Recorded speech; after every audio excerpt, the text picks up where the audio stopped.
چلو سیکھیں قرآن و سنت کی باتیں جو مہکائیں دن اور کرے نور راتیں. کھلے آنکھ صلی علی کہتے کہتے.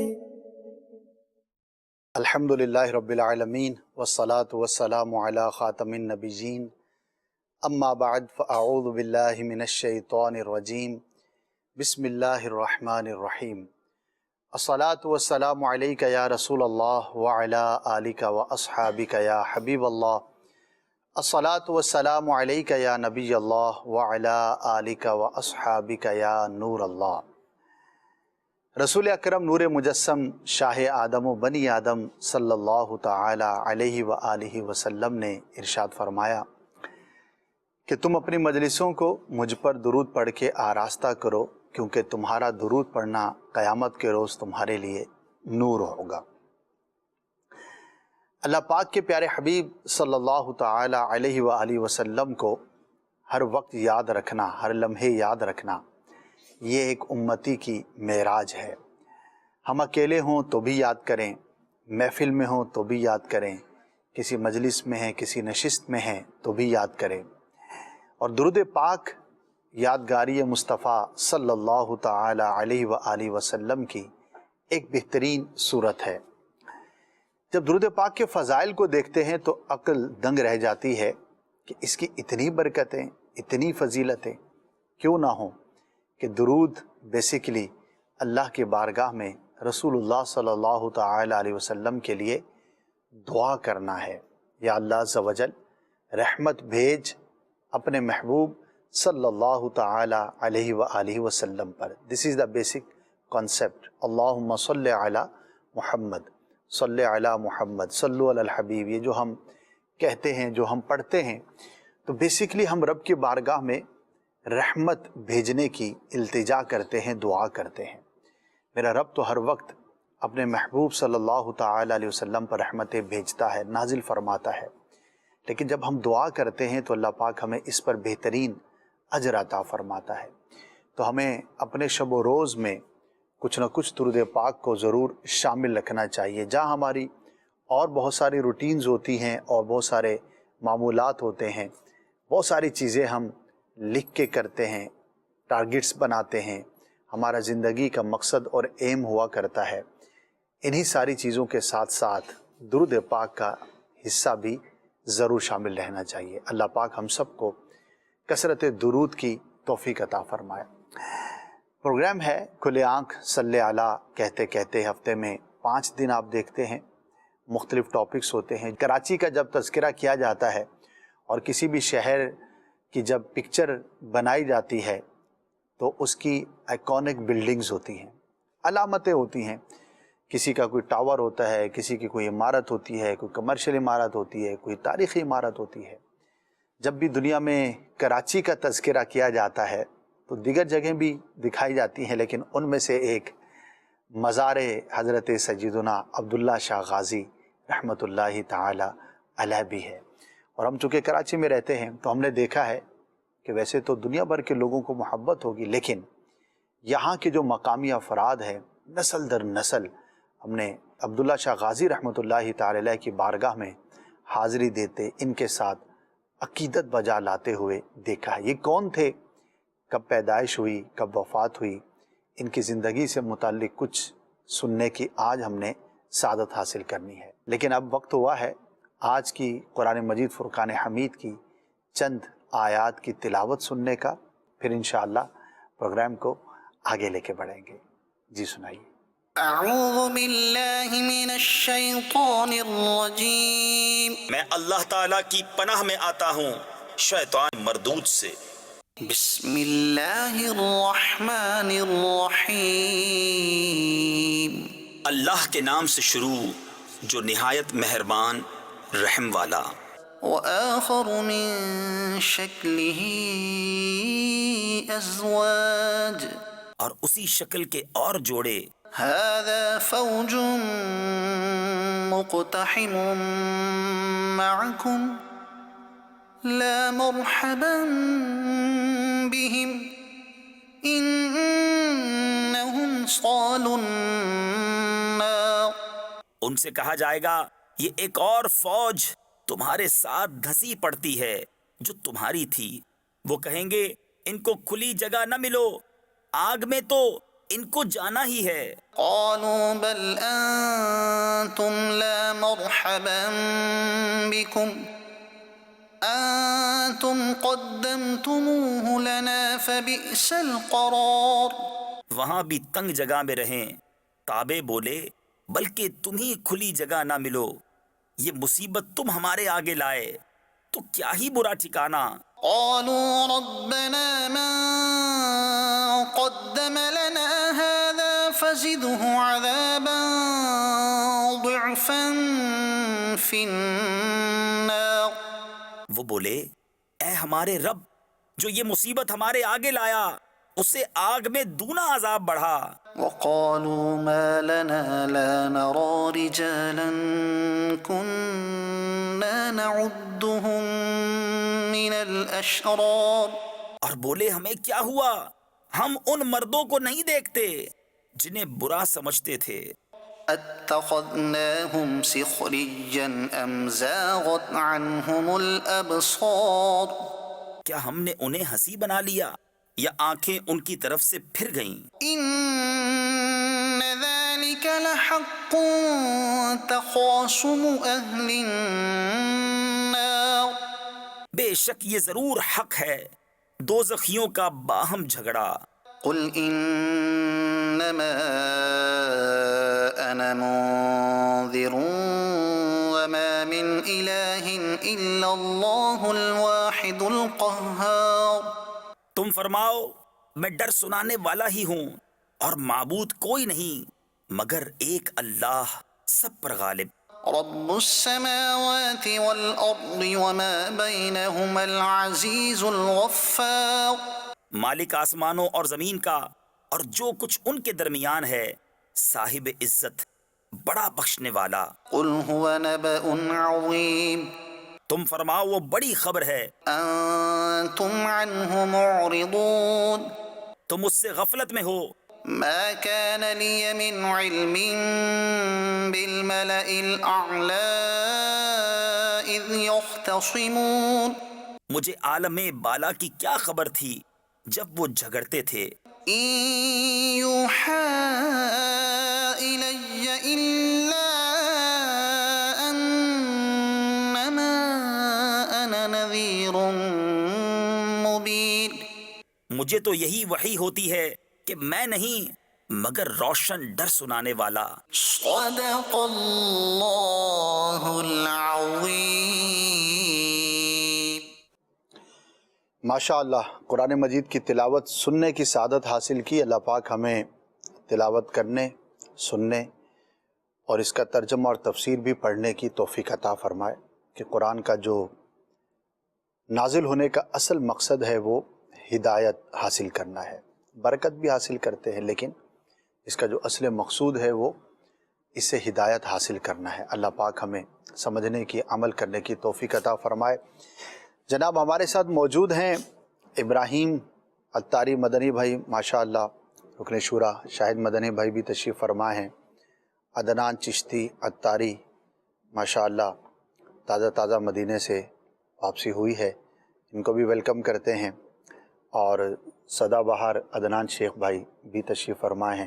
اللہ پاک کے جو اولیاء کرام ہوتے ہیں ان کی بڑی برکتیں ہیں، اور مخلوق کے اندر جو افضلیت کی ترتیب ہے، ایک تو بالکل عوام ہیں، عام لوگ ہیں، ان کے مقابلے میں جو صالحین ہوتے ہیں، مومنین ہوتے ہیں، نیک لوگ ہوتے ہیں، ان کا مقام. پھر ان کے درمیان اللہ پاک کے اولیاء ہوتے ہیں، پھر ان سے اوپر صحابہ کرام، پھر انبیاء کرام. تو اللہ پاک نے ہر ایک کو ایک الگ شان اور ایک اور عظمت عطا فرمائی ہے. جب ہم دین کی تاریخ اسلام کی بات کرتے ہیں تو ظاہر ہے انبیاء کرام کا سلسلہ تو منقطع ہو گیا. اب اس امت کے افراد نے دین کی تبلیغ کرنی ہے، قرآن و سنت کے پیغام کو دنیا بھر میں عام کرنا ہے. اور جو لوگ یہ کام زندگی میں کرتے ہیں اللہ پاک انہیں اس زندگی میں بھی عزتیں عطا فرماتا ہے، اور جب وہ دنیا سے چلے جاتے ہیں تو اللہ پاک ان کی عزتوں میں کمی نہیں آنے دیتا۔ یہی اولیاء کرام کا ہم نے حال دیکھا ہے، احوال دیکھا ہے کہ آج دنیا سے سینکڑوں برس گزرنے کے بعد بھی لوگوں کے دلوں میں ان کی عقیدتیں باقی ہیں۔ انشاءاللہ اس بارے میں ضرور کلام ہم مزید سنیں گے، لیکن عدنان بھائی سے ابتدا میں کوئی ایک کلام سنتے ہیں، پھر انشاءاللہ گفتگو کو آگے بڑھائیں گے۔ صلو الحبیب صلی اللہ تعالی علی محمد صلی اللہ علیہ وآلہ وسلم۔ بلغ العلا بکمالہ،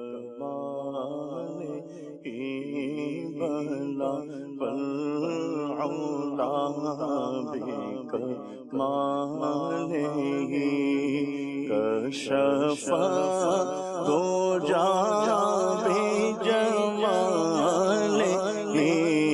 حسن جمیع خصالہ، حسن جمیع خصالہ، صلو علیہ وآلہ، صلو علیہ وآلہ۔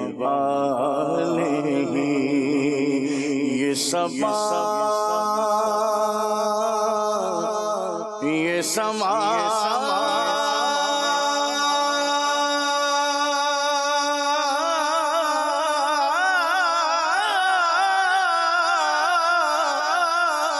یہ ثواب کتنا عظیم ہے کہ یہاں پہ ذکر حبیب ہے، کہ یہاں پہ ذکر حبیب ہے۔ ہم نبی سے کتنا قریب ہے، ہم نبی سے کتنا قریب ہے۔ یہ تو اپنا اپنا نصیب ہے، صلو علیہ وآلہ۔ کروں تیرے نام، کروں تیرے نام،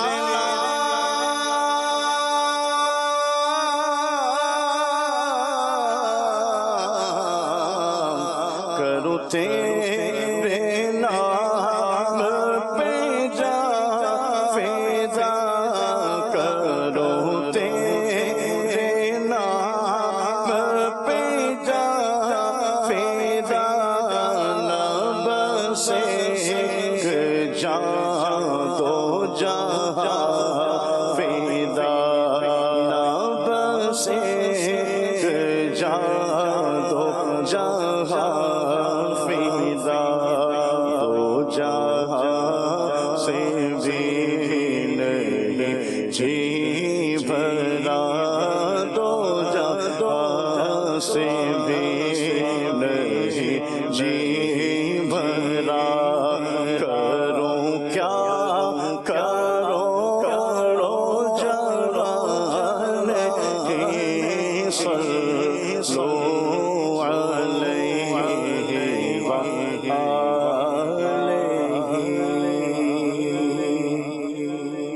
نبی کا لب پر جو ذکر ہے بے مثال آیا، کمال آیا۔ نبی کا لب پر جو ذکر ہے بے مثال آیا، کمال آیا۔ جو ہجر طیبہ میں یاد بن کر خیال آیا، کمال آیا۔ جو ہجر طیبہ میں یاد بن کر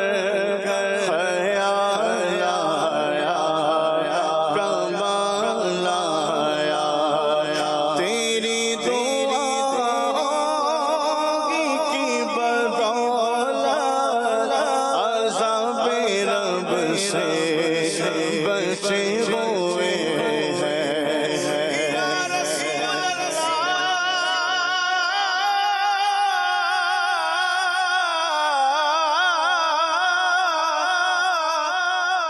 یا حبیب اللہ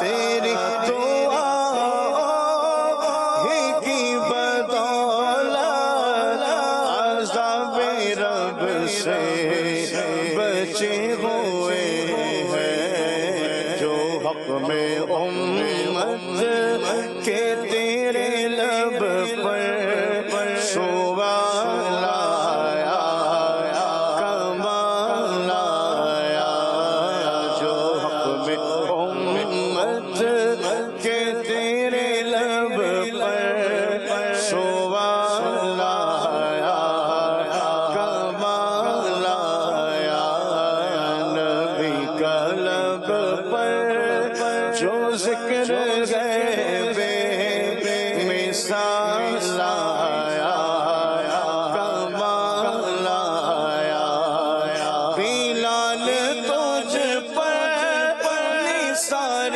جاؤ کہ یار غار نے تجھے خریدا بلال تجھ پر نثار جاؤ کہ یار غار نے تجھے خریدا نصیب ہو تو نصیب ایسا غلام ہو تو بلال جیسا نصیب ہو تو نصیب ایسا غلام ہو تو بلال جیسا نبی کی آمد سے نور پھیلا فضائے شب پر نکھار آیا نبی کی آمد سے نور پھیلا فضائے شب پر نکھار آیا چمن میں کلیوں کے رخ پہ حسن و جمال آیا کمال آیا چمن میں کلیوں کے رخ پہ حسن و جمال آیا کمال آیا نبی کا لب پر جو ذکر غیب مثال آیا کمال آیا عمر عمر عمر عمر عمر عمر عمر عمر میرا عمر تیرا عمر پیارا عمر اعلیٰ عمر بالا عمر سچا عمر اعلیٰ عمر عمر کی جرأت پہ جاؤ قربان کہ جس سے شیطان بھی لرزا بولو عمر عمر عمر عمر عمر عمر عمر عمر عمر ناریوں کا دور تھا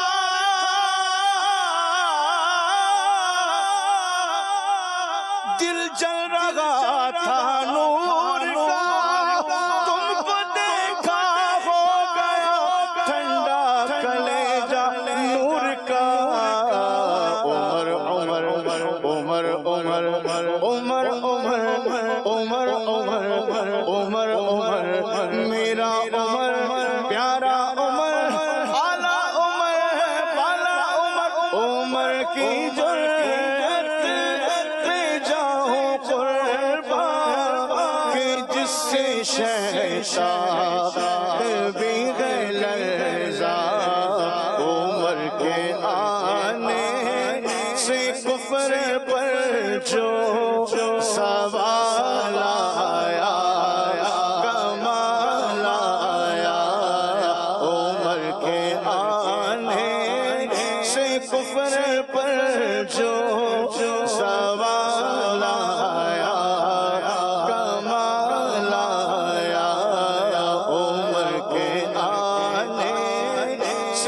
کفر پر جو سوال آیا کمال آیا نبی تو صاحب سبھی ہے اعلیٰ ہے رتبے سب سے عظیم و بالا بولو نبی نبی نبی نبی نبی نبی نبی نبی نبی نبی سب سے اولا والا ہمارا نبی سب سے بالا والا ہمارا نبی اپنے مولا کا پیارا ہمارا نبی دونوں عالم کا دولا ہمارا نبی بت گئی جس کے آگے سبھی مشل شمع وہ لے کر آیا ہمارا نبی آج یوسف جن کی غلامی میں ہے تم نے دیکھا زلیخا ہمارا نبی مانگنے والوں کو تو یوں چاہیے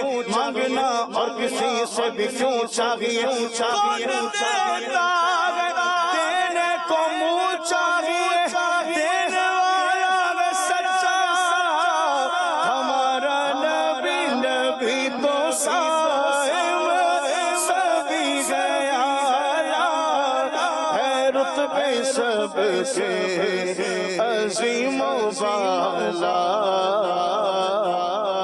مگر جو آخر میں آمینہ کا غلام لایا کمال آیا محمد مصطفیٰ سب سے آخری نبی محمد مصطفیٰ سب سے آخری نبی شاہ گرد و سرا سب سے آخری نبی آمنہ کا لاڈلا سب سے آخری نبی مگر جو آخر میں آمینہ کا غلام لایا کمال آیا مگر جو آخر میں آمینہ کا غلام لایا کمال آیا نبی کا رب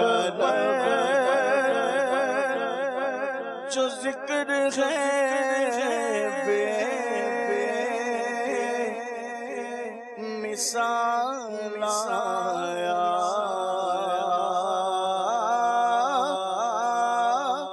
کمال آیا ماشاءاللہ ماشاءاللہ خوب پڑھا کمال پڑھا چلیے جی ماشاءاللہ پیارے آقا صلی اللہ تعالی علیہ وسلم کا ذکر خیر نظم کی صورت میں بھی سننے کی سعادت ملی اللہ پاک قبول فرمائے شاہد بھائی سب سے پہلے حضرت عبداللہ شاہ غازی رحمۃ اللہ تعالی علیہ کی پیدائش آپ کے نسب اور ابتدائی حالات بسم اللہ الرحمن الرحیم حضرت عبداللہ اشتر جو ہے وہ مدینہ شریف میں پیدا ہوئے اچھا اور معروف مشہور یہی ہے کہ یہ مزار بھی حضرت عبداللہ اشتر کا ہے اللہ پاک ان کی برکتیں ہمیں عطا فرمائے اشتر جی الف اکبر شین کے تارا جی اچھا اکبر کے وزن پر ماشاءاللہ تو ان کے جو والد گرامی تھے وہ محمد نفس الزکیہ تھے جو کہ حضرت عبداللہ معاذ کے فرزند تھے اور حضرت عبداللہ معاذ جو ہیں حضرت حسن مثنیٰ کے بیٹے تھے اور یہ حضرت امام حسن رضی اللہ تعالیٰ عنہ کے شہزادے تھے اچھا ماشاءاللہ تو یہ آپ کا نسب ہے اور مدینہ شریف میں ان کی پیدائش ہوئی ماشاءاللہ جو آپ کے والد گرامی ہیں محمد نفس الزکیہ یہ محدث تھے ماشاءاللہ تو یوں جو ہے ایک محدث کے گود میں جس نے پرورش پائی واہ تو عرب ہوئے نا بیسیکلی تو جی جی عرب بزرگ ہوئے جی عرب ماشاءاللہ بزرگ ہیں۔ کیا بات ہے اور اچھا یہ تابعی بھی ہوئے آپ جو ان کے والد صاحب تھے وہ تو تابعی ہیں وہ تابعی یہ صحابہ اکرام کی زیارت کی ہے صحیح تو انہوں نے جو ہے وہ ان کی پیدائش مدینہ شریف میں ہوئی وہیں پر انہوں نے پرورش پائی ماشاءاللہ اور جو ہے وہ تابعین کی صحبت پائی اور اس کے بعد جو ہے وہ آپ جو ہے ہجرت کر کے یہاں پہنچے تھے ماشاءاللہ تو آپ کے جو والد گرامی ہیں ان کے یعنی آپ عبداللہ اشتر رحمۃ اللہ علیہ ان کے 9 اور بھائی بھی تھے ان میں حضرت قاسم جو ہے وہ زیادہ مشہور ہوئے اچھا لیکن جو ہے وہ آپ کو جو شہرت حاصل ہے پاکستان میں اس کی تو پھر مثال نہیں ہے بے شک اللہ پاک نے جو ہے وہ ان کو بہت شہرت کی بلندیاں عطا فرمائیں بے شک، اور آپ جو ہے وہ ایک علمی شخصیت تھے، ماشاء اور ساتھ ساتھ جو ہے وہ اللہ پاک نے آپ کو شجاعت، جو ویسے ہی جو ہے وہ سعادات کا خاصہ ہے، بے شک، مولا علی رضی اللہ تعالیٰ عنہ کی ساری اولاد جو ہے وہ بے جو ہے شک، وہ اپنی شجاعت میں مشہور ہے. تو آپ نے جو ہے اللہ پاک کی راہ میں اپنا وقت صرف کیا، جو ہے وہ ایک روایت میں یہ بھی آتا ہے قابل بھی پہنچے. اچھا، تو یوں جو ہے آپ کی زندگی کے کچھ ادوار مدینہ شریف میں، آپ کی زندگی کا اکثر حصہ تو مدینہ شریف میں گزرا ہے، صحیح، اور مدینہ شریف کا جو ماحول ہے اس وقت جو ہے وہ تابعین کثرت سے موجود تھے، اور پھر جو ہے وہ سادات کا یہ گھرانہ تھا. ماشاء تو اللہ، آپ کی بڑی زبردست جو ہے وہ پرورش ہوئی. کیا جو آپ اعلیٰ صفات ایک انسان کے اندر ہونی چاہیے، اللہ پاک نے وہ صفات آپ کو عطا فرمائی تھی. ماشاء اللہ، لیکن جو شہرت ملی ہے آپ کی جو ہے وہ ولایت کے یعنی ولی کے طور پر مشہور ہوئے، حالانکہ آپ ایک علمی شخصیت بھی ہیں. علم کے جی، ماحول میں پرورش پائی تو پھر جو ہے وہ یہ بھی شاید بھی ایک ٹاپک ہے. اور یہ جو کتاب ہے اولیاء رجال حدیث، کون ہے ان کے مصنف؟ شاید یہ علامہ عبد المصطفیٰ عبد المصطفیٰ اعظمی رحمۃ اللہ تعالی علیہ. چلو ایک تذکرہ نکلا ہے. تو عوام کے اندر جو کرامات جن کی زیادہ مشہور ہوں تو ان اولیاء کرام کا ذکر زیادہ پایا جاتا ہے، اور وہ اولیاء کرام کہ جن کی کرامات زیادہ مشہور نہ ہوئیں تو وہ علمی طور پر تو ماشاءاللہ ایک سے بڑھ کر ایک ہوئے، تو ان کا تذکرہ عوام اتنا نہیں جانتی. علماء میں تو ظاہر ہوتا ہے. تو اس کی جو وہ ہے تمہید ہے، اب انہوں نے جو لکھی کتاب اولیاء رجال حدیث، تو اس کے اندر آپ لکھتے ہیں کہ حدیث کو روایت کرنے والے اور جو علماء ہوئے بکثرت ہوئے، بڑے بڑے اکابر اولیاء بھی ہوئے، تو ان کا ذکر جو ہے وہ عوام کے اندر اتنا زیادہ نہیں کیا جاتا. تو میں نے اسی لیے ان اولیاء کرام کا تذکرہ اس کتاب میں کیا ہے تاکہ ان کے تذکرے کو بھی عوام تک پہنچایا جائے. لیکن ظاہر ہے کہ عوام کا ایک اپنا مزاج ہوتا ہے، ایک اپنا شغف ہوتا ہے، اور جن کی کرامات مشہور ہوتی ہیں، اور یہ ظاہر ہے یہ بھی ایک اللہ کی رحمت ہی ہے، اللہ کی نعمت ہی ہے کہ جس کو عوام کے اندر اس طرح سے شہرت نصیب ہو. لیکن ناظرین، آپ نے ہو سکتا ہے عبداللہ شاہ غازی رحمۃ اللہ تعالی علیہ کا نام بہت مرتبہ سنا ہو، لیکن یہ جو آپ کا تعارف ہے کہ آپ اتنے قدیم بزرگ ہوئے اور آپ کا جو وقت ہے وہ صحابہ کرام کے زمانے کے کتنا زیادہ قریب ہوا، اور یہ سن کر یقیناً بہت سن کے علم میں بھی اضافہ ہوا ہوگا اور دلوں میں محبت بھی بڑھی ہوگی. اور ہم نے دیکھا ہے جیسے کہ آپ نے فرمایا کہ بالخصوص پاکستان میں ان کا ذکر خیر بکثرت کیا جاتا ہے، اب وہ بھی ہے. لیکن میں نے ایک اور چیز نوٹ کی ہے، آپ حضرات بھی اپنا ایکسپیرینس شیئر کیجیے گا. جب بھی حاضری ہوتی ہے تو ماشاء اللہ باب المدینہ کراچی کے جو لوگ ہیں یہاں پر جو بھی بسنے والے ہیں، اور بالکل عوام، ایک تو وہ ہے نا کہ جو مذہبی طبقہ ہے، علماء ہیں، علماء کے ساتھ اٹھنے بیٹھنے والے ہیں، یا کسی حوالے سے ان کا کوئی مذہبی ریفرنس ہے، مصروفیت، بالکل جو عوام ہے ان کی عقیدت جو دیکھیے نا ان بزرگ کے ساتھ، یعنی ان کو دیکھ کر موٹیویشن ہوتی ہے ماشاءاللہ. اچھا یہ بھی ان مزارات میں سے ہے کہ اب تو سیکورٹی کی وجہ سے، دیگر معاملات کی وجہ سے رات کے وقت اس کو مقفل بند کر دیا جاتا ہے، یعنی وہاں ٹائمنگز ہیں، اس سے پہلے جب نہیں تھا. تو یہ بھی انہی مزارات میں سے ہے کہ یوں سمجھیے کہ 24 گھنٹے وہاں پر حاضرین کا جو ہے وہ تانتا بندہ رہتا تھا. اور آج بھی جو بھی اس کی ٹائمنگز ہیں حاضری کی، تو جب بھی آپ چلے جائیں، دن کا کوئی بھی ٹائم ہو، لیٹ نائٹ تک بھی وہاں پر ایک عوام ہے جو وہاں پر موجود رہتی ہے. اچھا مجھے تھوڑا رہتا ہے کہ جب وہاں گئے تو کوئی مل گیا تو اس سے پوچھ لیا بھائی کب سے آ رہے ہو، تو بڑا مزہ آتا ہے. وہ کہتے ہیں ہمارے دادا آتے تھے اور ہمارے والد صاحب بھی آتے تھے، تو ہم بھی بچپن سے آ رہے ہیں. اچھا یہاں پر ایک اصطلاح جو عوامی طور پر یوز کرتے ہیں، بابا کے پاس آتے ہیں، غازی بابا کے پاس. تو اتنا مزہ آتا ہے کہ دیکھیے کتنا ایک خوبصورت ایک اسلامک کلچر ہے نا. ہر علاقے کا ایک کلچر ہوتا ہے، اور وہاں کے مذہب کے مطابق لوگ اپنے تئیں جو ہے جو بھی اپنی مصروفیات رکھتے ہیں. تو جہاں پر مسلمان ہوں تو وہاں پر اولیاء کرام سے عقیدت اور احترام. اور ایک اور چیز ان کے حوالے سے بہت زبردست ہے، ناظرین کے لیے دلچسپی کا بھی باعث ہوگی، کہ کراچی کے اندر ایک تعداد ہے کہ جیسے ہی نکاح ہوگا شادی ہوگی. اب بھلے رات کے 1 بجے ہیں 2 بجے ہیں, یہاں پہ ویسے تو عموماً لیٹ نائٹ ہی شادیوں کا تقریبات کا سلسلہ ہوتا ہے. تو نکاح کے بعد دلہا اپنے دوستوں سمیت عبداللہ شاہ غازی علیہ رحمہ کے مزار پر حاضری دینے جاتا ہے.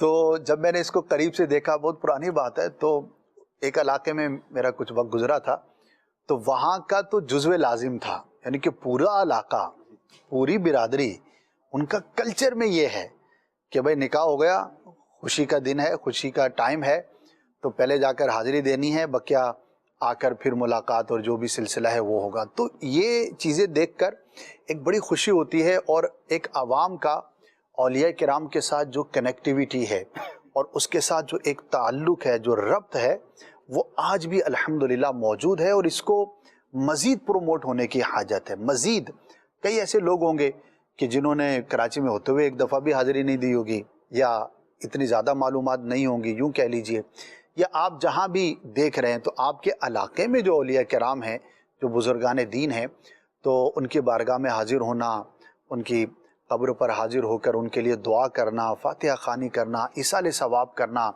اللہ کی بارگاہ میں ان کے وسیلے سے دعا کرنا, یہ اسلامک کلچر اور اسلامی معاشرے کا حصہ ہے.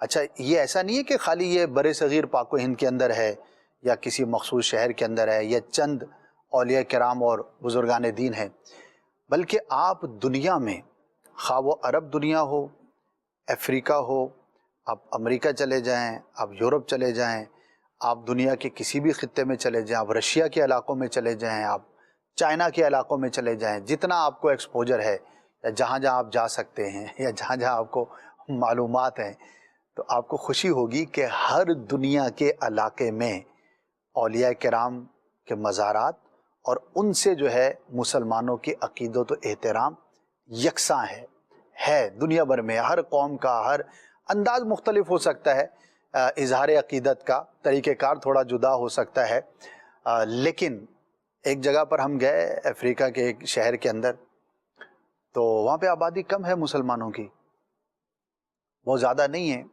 اب جیسے ماشاءاللہ یہاں تو 2-2.5 کروڑ کی آبادی ہے, تو ذرا اسی حساب سے پھر تو مزار شریف پر ہم گئے تو دروازہ لاک تھا. اب ہم پریشان کہ یار یہاں پہ اندر کیسے جائیں گے, تو وہاں پہ لکھا ہوا تھا اس نمبر پر کال کیجئے. اس نمبر پہ کال کی تو جو اس کے متولی تھے وہ کسی اور شہر میں بیٹھے ہوئے تھے, وہاں سے انہوں نے دروازے کا لاک کھولا تھا, یعنی آٹومیشن بھی انہوں نے لگایا ہوا تھا. تو حاضرین کے لیے جو ہے نا وہ گھر سے بیٹھے سروس دے رہے تھے. ہمارے لیے ایک نئی بات تھی, لیکن ہے ماشاءاللہ لوگ جو ہے وہ خیال رکھتے ہیں اور عقیدت و احترام کا اظہار کرتے ہیں. عدنان بھائی کیا کہیں گے کہ اسلامی معاشرے میں اس بات کی کتنی اہمیت ہے, اور اس کا معاشرتی طور پر ایک کلچر کے حساب سے کیا کیا بینیفٹس ہو سکتے ہیں؟ بسم اللہ الرحمن الرحیم. بزرگان دین کے مزارات پر جانا یہ ان کے ساتھ تعلق اور وابستگی کا ایک ذریعہ ہے. جی, جہاں بندہ ظاہر سی بات ہے بزرگان دین کے مزارات پر جانا یہ عقیدت پر مبنی ہوتا ہے, ان کے ساتھ محبت کا ایک اظہار ہے اور ان کے ساتھ ایک تعلق کا, اور یہ تعلق یہ جاننا پھر بندے کو ان کی اتباع کی طرف بھی لے کر جاتا ہے. آدمی ان کے بارے میں, ان کی ہسٹری کے بارے میں معلومات حاصل کرتا ہے.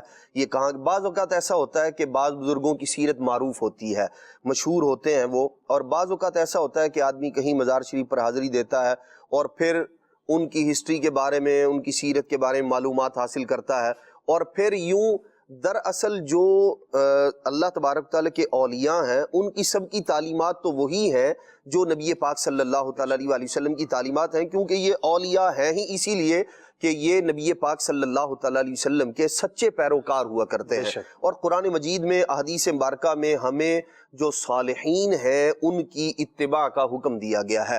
تو یوں بھی اولیاء کرام کے مزارات پر یا زندگی میں ان کے پاس جانا یہ اسلام کا, دین کا وہ کام ہے جس کی ترغیب بھی موجود ہے اور جس کے پسندیدہ ہونے پر احادیث مبارکہ اور قرآن مجید کی آیات بھی موجود ہیں. بلکہ خود نبی پاک صلی اللہ تعالیٰ علیہ وسلم کا جو مبارک انداز ہے, اگر صالحین کو دیکھا جائے تو اللہ کے پیارے محبوب علیہ الصلوۃ والسلام کے جو صحابہ ہیں وہ سب کے سب صالحین ہیں. نبی پاک صلی اللہ تعالیٰ علیہ وسلم ہر سال غزوہ احد میں جو صحابہ کرام علیہ مردوان شہید ہوئے تھے، اللہ کے پیارے محبوب علیہ الصلوۃ والسلام ان کے مزارات پر ہر سال جایا کرتے تھے، صحابہ کرام علیہ مردوان بھی جاتے تھے، پھر حضرت سیدنا ابو بکر صدیق رضی اللہ تعالیٰ عنہ کا بھی معمول تھا، حضرت سیدنا عمر فاروق رضی اللہ تعالیٰ عنہ کا بھی معمول تھا، پھر باقی اور بھی صحابہ کرام علیہ مردوان کا یہ تسلسل کے ساتھ ملتا ہے کہ وہاں حاضری دیا کرتے تھے، خاص طور پر ان ایام میں جن میں نبی پاک علیہ السلام تشریف لے جایا کرتے تھے۔ سبحان اللہ۔ حضرت امام ابن حجر اسقلانی رحمۃ اللہ تعالی علیہ، آپ یعنی یہ جو مزارات پر حاضری کا اور بزرگان دین سے جو وابستگی کا ایک جو طریقہ ہے، یہ جہاں ایک بندے کی روحانیت کے اندر اضافہ ہوتا ہے، اللہ تبارک تعالیٰ کی معرفت کا ذریعہ ہے کہ بندہ جب اللہ تبارک تعالیٰ کے اولیاء کی معرفت حاصل کرتا ہے تو اس کے ذریعے وہ اللہ تبارک تعالیٰ کی معرفت تک پہنچتا ہے، نبی پاک علیہ السلام کی معرفت تک پہنچتا ہے۔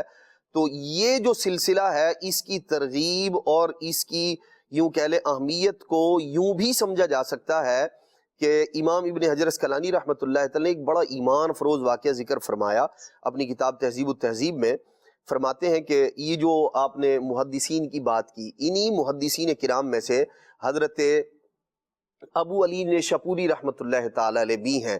تو یہ فرماتے ہیں کہ میں بڑے شدید غم کے اندر مصیبت میں مبتلا تھا، فرماتے ہیں کہ میں نے اس کی کو دور کرنے کے لیے، مسئلے کے حل کے لیے بڑی کوشش کی لیکن دور نہ ہوا۔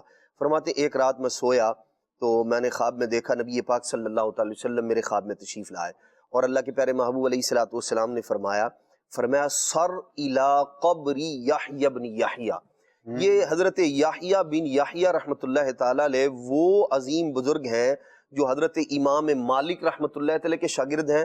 مدینہ طیبہ میں جب بڑا مشہور واقعہ ہے کہ ایک شور اٹھا تھا، کچھ طلبہ پڑھ رہے تھے تو ہاتھی آ گیا ہے، ہاتھی آ گیا ہے، تو سارے طلبہ جو ہے وہ اٹھ کر چلے گئے تھے، تو حضرت یحییٰ بن یحییٰ وہاں موجود تھے، بیٹھے ہوئے تھے، یہ نہیں گئے۔ انہوں نے کہا، حضرت امام مالک نے فرمایا کہ بھائی وہ ہمارے ہاتھی نہیں ہوتا تو آج سارے چلے گئے، تم بھی ہاتھی دیکھنے جاتے؟ انہوں نے کہا جی میں اپنے علاقے سے ہاتھی دیکھنے نہیں آیا، میں تو علم حاصل کرنے کے لیے آیا ہوں۔ تو یہ حضرت یحییٰ بن یحییٰ رحمۃ اللہ تعالی، حضور علیہ الصلوۃ والسلام نے ابو علی نیشاپوری رحمۃ اللہ تعالی جو خود محدث ہیں، ان کے خواب میں تشریف لا کر فرمایا سر الی قبر یحییٰ بن یحییٰ، جو محدث یحییٰ بن یحییٰ ہیں ان کی قبر پر چلے جاؤ، وہاں جا کے نماز پڑھو، اللہ کریم کی بارگاہ میں دعا مانگو، اللہ کریم تمہاری حاجت کو پورا کر دے گا۔ حضرت ابو علی نیشاپوری فرماتے ہیں میں اٹھا اور میں نے ایسے ہی کیا، حضرت یحییٰ بن یحییٰ کی قبر پر گیا، وہاں جا کے میں نماز پڑھی، دعا مانگی، ارشاد فرماتے اللہ کریم نے اسی وقت میرے مسئلے کو حل فرما دیا۔ سبحان اللہ۔ یہ اولیاء کرام کے ساتھ تعلق، ان کے مزارات پر حاضری، ان کے پاس جانا، زندگی میں ان سے اکتساب فیض کرنا، یہ وہ حقیقت ہے کہ اسلام کے جو یوں کہہ لیں بہت بنیادی اور مشہور جو تجربات اور اسلام کی جو اشاعت کا جو بہت بہترین ذریعہ ہے، ان میں سے ایک بہترین ذریعہ یہ بھی ہے۔ اور پھر اس زمانے سے ان کا تعلق ہے کہ جسے خیر القرون کہا جاتا ہے، نبی پاک علیہ السلام نے اس کی بھی فضیلت ارشاد فرمائی، تو زمانے کی بھی فضیلت موجود ہے۔ اور جو ان کے والد گرامی ہے جن کا تذکرہ اعلیٰ حضرت رحمۃ اللہ تعالی نے فرمایا، یہ چونکہ وہ اسلام کی جو بنیادی تعلیمات ہیں اس کو عام کرتے ہیں، اعلیٰ حضرت رحمۃ اللہ تعالی حضرت عبداللہ شاہ غازی رحمۃ اللہ تعالی کے والد گرامی، جنہیں اعلیٰ حضرت نے امام اجل کے نام سے ذکر فرمایا اور لقب سے ذکر فرمایا، اور پھر ان سے روایت ذکر کی، جندب اسدی رحمۃ اللہ تعالی فرماتے ہیں یہی حضرت نفس زکیہ، جنہیں ذو نفس زکیہ کہا جاتا ہے، مختصر اسے ذو نفس زکیہ کہا جاتا ہے، نام محمد ہے آپ کا، اور ان کے بھائی تھے حضرت ابراہیم، انہیں نفس ردیہ کے لقب سے ملقب کیا جاتا تھا، یاد کیا جاتا تھا، یعنی اعلیٰ درجے کی عبادت کی وجہ سے انہیں کہا جاتا تھا یہ تزکیہ مزکہ نفس والے ہیں، ستھرے جو ہے وہ آدمی ہیں، نفس زکیہ۔ ان سے روایت ذکر فرماتے ہیں کہ جزیرہ اور کچھ کوفہ کے لوگ ان کے پاس آئے، چونکہ سادات کا گھرانہ ہے، سید ہیں، تو جلیل القدر امام بھی ہیں آپ، تو آپ سے پوچھنے لگے کہ آپ شیخین کریمین کے بارے میں کیا کہتے ہیں، سیدنا صدیق اکبر رضی اللہ تعالیٰ عنہ اور حضرت عمر فاروق رضی اللہ عنہ کے حوالے سے آپ کیا کہتے ہیں؟ گویا وہ سادات کے گھرانے سے ان کے متعلق ایک سند حاصل کرنا چاہتے تھے. سبحان اللہ. سوال کیا تو آپ نے جندب اسدی سے فرمایا، اور اس روایت کو امام اہل سنت امام احمد رضا خان رحمۃ اللہ تعالی نے فتاوی رضویہ شریف میں ذکر کیا. تو یوں عبداللہ شاہ غازی رحمۃ اللہ تعالی کے والد گرامی سے روایت اعلیٰ حضرت رحمۃ اللہ تعالی ذکر فرما رہے ہیں فتاوی رضویہ شریف میں. آپ نے فرمایا، وہ جندب اسدی جو تھے نا، آپ نے فرمایا حضرت نفس زکیہ محمد رحمۃ اللہ تعالی فرمایا یہ تمہارے علاقے کے لوگ دیکھو مجھ سے کیا سوال کر رہے ہیں کہ شیخین کریمین کے بارے میں آپ کیا کہتے ہیں، حالانکہ آپ نے ارشاد فرمایا میرے نزدیک افضل عندی من علی، ارشاد فرماتے ہیں میرے نزدیک شیخین کریمین علی المرتضیٰ سے افضل ہیں. حضرت عبداللہ شاہ غازی رحمۃ اللہ تعالی کے والد گرامی، ظاہر سی بات ہے جس عقیدے پر جس نظریے پر والد ہے تو والد اسی انداز میں پھر اپنی اولاد کو بھی وہ تربیت کرتے ہیں. تو یہ سادات کرام کے گھرانے کی یہ تربیت ہے کہ شیخین کریمین ان کا عقیدہ یہ ہے، یہ اپنی اولاد کو بتا رہے ہیں، اپنے پاس آنے والوں کو بتا رہے ہیں کہ شیخین کریمین حضرت سیدنا فاروق اعظم ہوں، سیدنا صدیق اکبر ہوں، یہ دونوں علی المرتضیٰ سے افضل و اعلیٰ ہیں. ماشاءاللہ. محبوب شاہ کوثر عبداللہ شاہ غازی، محبوب شاہ کوثر عبداللہ شاہ غازی، اور جانشین حیدر عبداللہ شاہ غازی، عبداللہ شاہ غازی، عبداللہ شاہ غازی، عبداللہ شاہ غازی، عبداللہ شاہ غازی. اصحاب آل سے جب الفت نہیں کسی کو، اصحاب آل سے جب الفت نہیں کسی کو، وہ آپ کا ہو کیوں کر عبداللہ شاہ غازی، میرے عبداللہ شاہ غازی، عبداللہ شاہ غازی، عبداللہ شاہ غازی، عبداللہ شاہ غازی. نانا رسول جن کے بابا علی جن کے، نانا رسول جن کے بابا علی جن کے، ہے رحمتوں کے مظہر عبداللہ شاہ غازی، عبداللہ شاہ غازی، عبداللہ شاہ غازی. حسنین کے دلارے سہارا کہ تم ہو پیارے، حسنین کے دلارے سہارا کہ تم ہو پیارے، عالم کہ تم ہو رہبر عبداللہ شاہ غازی، عبداللہ شاہ غازی، عبداللہ شاہ غازی. طغیان یہ سمندر میں کیوں بہے کراچی، طغیان یہ سمندر میں کیوں بہے کراچی، جب اس کے پاس باغ ہے عبداللہ شاہ غازی، عبداللہ شاہ غازی، میرے عبداللہ شاہ غازی، عبداللہ شاہ غازی، عبداللہ شاہ غازی. ماشاءاللہ ماشاءاللہ. جی ابراہیم بھائی، سیرت کے کچھ پہلو.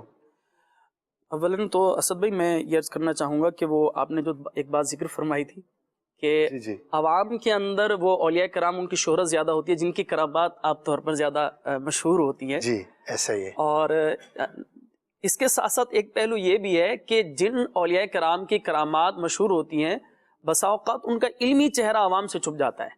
ایسا ہی. حضرت سیدنا عبداللہ شاہ غازی رحمۃ اللہ تعالی علیہ یہ اپنے زمانے کے بہت بڑے محدث بھی ہیں. اسی طرح اگر ہم دیگر اولیاء کرام کو دیکھیں تو اگرچہ عوام کے سامنے ان کا چہرہ جو ہے وہ ایک کرامت کے طور پر مشہور ہوتا ہے، وہ ان کی کرامات کو لے کر جو ہے وہ شہرت ہوتی ہے، وہ کرامات بھی حق ان کی وجہ سے جو وجہ شہرت ہے وہ بھی حق، لیکن ساتھ میں جو ان کا علمی مقام ہے وہ بھی ہمارے پیش نظر ہونا چاہیے، اور اس سے بھی ہمیں جو ہے وہ سیکھنا چاہیے کہ جو علم دین میں اتنے ماہر تھے. اب حضرت سیدنا لال شہباز قلندر رحمۃ اللہ تعالی علیہ، حضرت عثمان مروندی رحمۃ اللہ تعالی علیہ، یہ اپنے زمانے کے بہت بڑے عالم دین ہیں. سبحان اللہ. اب اگر حضرت سیدنا بابا فرید الدین گنج شکر رحمۃ اللہ تعالی علیہ کی اگر ہم بات کریں تو آپ اپنے زمانے کے بہت بڑے عالم دین ہیں، اور حضرت نظام الدین اولیاء رحمۃ اللہ تعالی علیہ نے باقاعدہ آپ کے ساتھ کتب ذکر فوائد الفوائد شریف کے اندر کہ نصابی کتب باقاعدہ آپ نے حضرت بابا فرید الدین گنج شکر رحمۃ اللہ تعالی علیہ کے سامنے زانو تلمذ طے کر کے شاگردی اختیار کر کے ان سے باقاعدہ پڑھی ہیں. اسی طرح ہم حضرت سیدنا بہاؤدین زکریا ملتانی رحمۃ اللہ تعالی کو دیکھیں تو آپ اپنے زمانے کے شیخ الاسلام تھے. بہت بڑا جامعہ، بہت بڑی یونیورسٹی آپ نے جو ہے وہ بنائی تھی، جہاں آ کر تربیت ہوتی تھی، جہاں آ کر لوگ علم دین حاصل کرتے تھے، اور پھر ان کی تبلیغ کے لیے، تبلیغ دین کے لیے، تبلیغ اسلام کے لیے حضرت سیدنا بہاؤدین زکریا ملتانی رحمۃ اللہ تعالی ڈیوٹیاں لگاتے تھے کہ اپنے کسی شاگرد کو کسی علاقے میں بھیج دیا اور کسی شاگرد کو کسی علاقے میں بھیج دیا. اور اسی طرح ہم حضرت عبداللہ شاہ غازی رحمۃ اللہ تعالی کو بھی دیکھیں کہ ہماری عقیدتیں، محبتیں اہل کراچی کی، اہل پاکستان کی، عاشقان رسول کی، عاشقان اولیاء کی حضرت عبداللہ شاہ غازی رحمۃ اللہ تعالی کے ساتھ جڑی ہوئی ہیں. ساتھ میں ان کا علمی مقام بھی ہمیں پتہ ہونا چاہیے کہ آپ اپنے زمانے کے زبردست محدث عالم تھے. اور یہاں ایک اور چیز بھی ہمیں پیش نظر رکھنی چاہیے کہ جو اولیاء کرام ہے نا، اللہ تبارک و تعالی جل وعلا کسی جاہل کو اپنا ولی نہیں بناتا. فتاوی رضویہ شریف کے اندر سیدی اعلیٰ حضرت امام اہل سنت نے اس بات کی تصریح فرمائی ہے کہ رب ذوالجلال جل جلالہ کسی جاہل کو اپنا ولی نہیں بناتا. حضرت عبداللہ شاہ غازی رحمۃ اللہ تعالی علیہ، ان کی ولایت، ان کی کرامات یہ بھی حق، اور ان کا علم دین اور ان کی تبلیغ دین کی مسائی بھی بہت عظیم شان ہے. ماشاءاللہ. اس کا مزید جو ہے وہ ذکر بھی سننا ہے، اور جیسا کہ ابتدا میں سنا کہ ان کی پیدائش مدینہ منورہ کی ہے، تو آخر وہ کیا چیز تھی کہ سینکڑوں سال پہلے، ظاہر ہے کہ آپ تابعین تبع تابعین کے زمانے کے ہوئے تو 1200-1300 سال تو گزر گئے نا، تو آپ رحمۃ اللہ تعالی علیہ آخر کیا چیز تھی کہ آپ وہاں سے سفر کر کے اس علاقے میں تشریف لائے؟ اچھا، یہ علاقے کی کیلکولیشنز، یہ سفر چند گھنٹوں میں وہاں پر آنا جانا، یہ سب چیزیں تو اس زمانے کی نا. اگر آپ تصور کریں آج سے 100 سال پہلے کا بھی اگر تصور کرتے ہیں کہ اس زمانے کا سفر بھی کوئی آسان سفر نہیں تھا، اور بہت ساری صدیاں گزرنے کے بعد آج ہم بیٹھ کر جب پیچھے مڑ کر دیکھتے ہیں تو اس زمانے کا سفر کتنا دشوار ہوگا، اور وہ کیسے سفر کرتے ہوئے، کہاں سے ہوتے ہوئے یہاں پر تشریف لائے، اور اس کی وجہ اور اس کا سبب کیا بنا وہ بھی انشاءاللہ ہم سنیں گے. لیکن کچھ کالز کو سلسلے میں شامل کرتے ہیں. جی تاریخ مدینہ الاولیاء ملتان شریف سے بات کر رہا ہوں. کل صلی اللہ کہتے کہتے میں آج کا موضوع بہت ہی پیارا ہے. اسد بھائی، آپ سے یہ سوال ہے کہ حضرت عبداللہ شاہ غازی رحمۃ اللہ علیہ کے مدینے سے پاکستان ہجرت کر کے کیسے آئے، اس بارے میں کچھ مدنی پھول ارشاد فرمائیں. انشاءاللہ جیسا بھی میں نے عرض کیا اس کو شامل بالکل کرنا ہے. مزید کال. ماشاء اللہ عز و جل صلی اللہ سلسلہ بہت ہی پیارا ہے، اور آج کا موضوع حضرت سیدنا عبداللہ شاہ غازی رحمۃ اللہ تعالی علیہ موضوع بھی بہت اچھا ہے. پیارے پیارے مبلغین کرام سے میرا ایک سوال ہے کہ سیدنا عبداللہ شاہ غازی رحمۃ اللہ تعالی علیہ بڑی دور سے ہجرت کر کے آئے تبلیغ و ارشاد کے لیے. ایک مسلمان ہونے کے ناطے ہمیں دعوت اسلامی کے دینی کام کرنے میں جو مشکلات اگر آتی ہیں تو اس کو کیسے برداشت کرنا چاہیے، اور اپنے آپ کو کیسا سچا مبلغ بنانا چاہیے؟ بہت وسیع ہے یہ سوال کا جو جواب ہے. کیسے کرنا چاہیے، ظاہر ہے کہ بہت سارے فیکٹرز ہو سکتے ہیں. وہ کس درجے کی آزمائش ہے، کیسا جو ہے وہ سچویشن کیسی ہے. بنیاد بس یہ ہے کہ جسے جو کام کرنا ہوتا ہے اس کے لیے محنت کرتا ہے، کوشش کرتا ہے، وہ ذاتی کام ہو یا دینی کام ہو۔ دینی کام میں ہمارے لیے صبر کا آپ نے کہا تو سب سے جو بڑی موٹیویشن ہے وہ انبیاء کرام کی سیرت مبارکہ ہے۔ انبیاء کرام کی جب سیرت پڑھتے ہیں تو عقل دنگ رہ جاتی ہے کہ اتنی بڑی برگزیدہ اور اللہ کی بارگاہ میں مقبول ترین ہستیاں ہونے کے باوجود انہوں نے کتنی زیادہ مشکلات پر صبر کیا۔ تو یہ سیرت پڑھیں، صحابہ کی سیرت پڑھیں، اولیاء کرام کی سیرت پڑھیں تو ہمیں لرننگ ہوتی ہے۔ دوسرا، ثواب پہ نظر رکھنا کہ میں اگر صبر کروں گا تبلیغ دین کے سلسلے میں، خدمت دین کے سلسلے میں، قرآن و سنت کے پیغام کو عام کرنے کے سلسلے میں، تو مجھے اس پر کیا اجر ملے گا۔ ایک تو ہمارے دین کا کام ہے اور ہر مسلمان یہ چاہے گا کہ اس دین کے پیغام کو آگے سے آگے بڑھایا جائے۔ بلغوا عنی ولو آیا، ہمیں تو یہاں تک تربیت ہے کہ ایک آیت بھی جانتے ہو، کوئی ایک بات، ایک مسئلہ بھی جانتے ہو تو پہنچا دو۔ تو ہمیں تو پہنچانے کا حکم ہے۔ اور آپ نے جو دینی کاموں کا تذکرہ کیا، ایک سسٹم ہے، ایک دعوت اسلامی کا ایک طریقہ کار ہے، لیکن ان سب کے پیچھے جو بیس ہے وہ قرآن و سنت کے پیغام کو عام کرنا ہے۔ وہ مدنی قافلوں کی صورت میں بھی ہے، ہفتہ وار اجتماعات کی صورت میں بھی ہے، اور بھی ہے۔ تو انبیاء کرام کی سیرت کا مطالعہ کریں، انشاءاللہ مشکلات پر صبر آسان ہو جائے گا۔ پھر اس صبر پر ملنے والے اجر کو ہم پیش نظر رکھیں تو بھی انشاءاللہ ہمارے لیے یہ کام آسان ہو جائے گا۔ ویسے محرم الحرام کی آمد ہے اور لاکھوں مسلمان الحمدللہ 9، 10، 11 یا 8، 9، 10 جو بھی جس کو سہولت ملے مدنی قافلوں میں سفر کرتے ہیں۔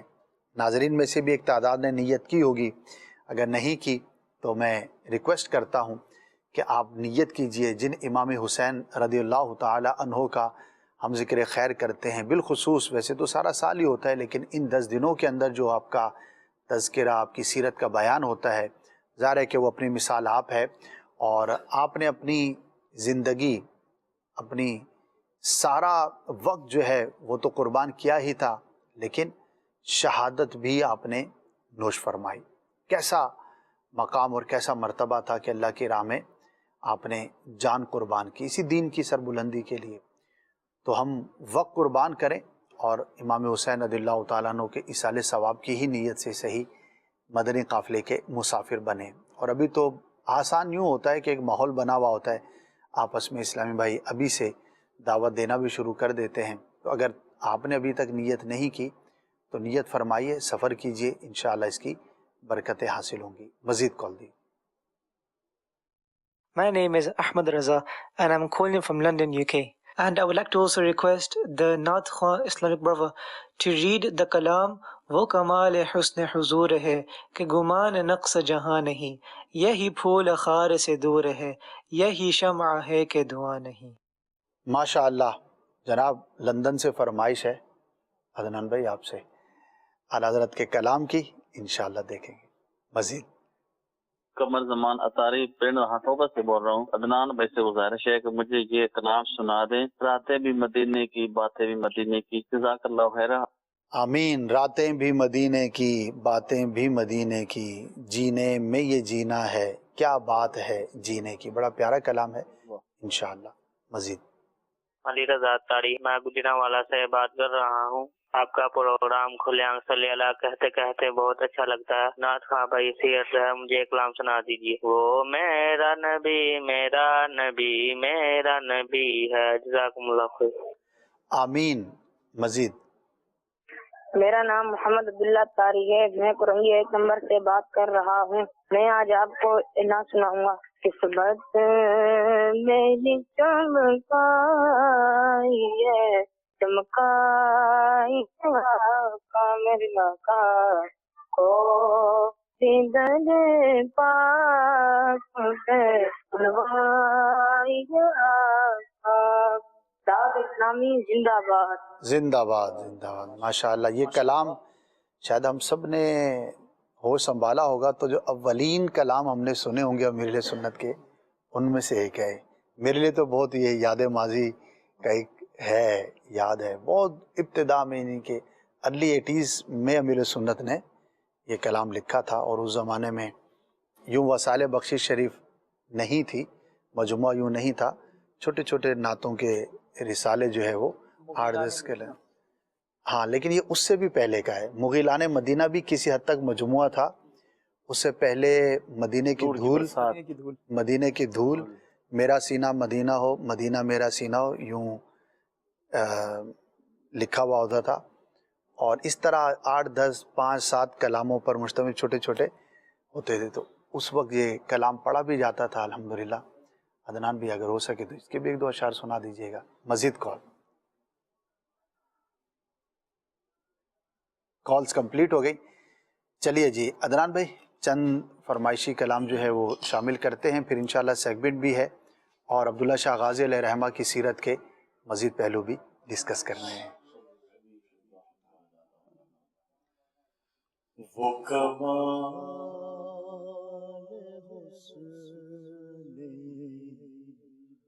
حضور ہے، وہ کمال حسن حضور ہے کہ گمان نقص جہاں نہیں، یہی پھول خار سے دور ہے، یہی پھول خار سے دور ہے، یہی شمع ہے کہ دھواں نہیں، وہ کمال حسن حضور ہے۔ کروں تیرے نام پہ جان فدا،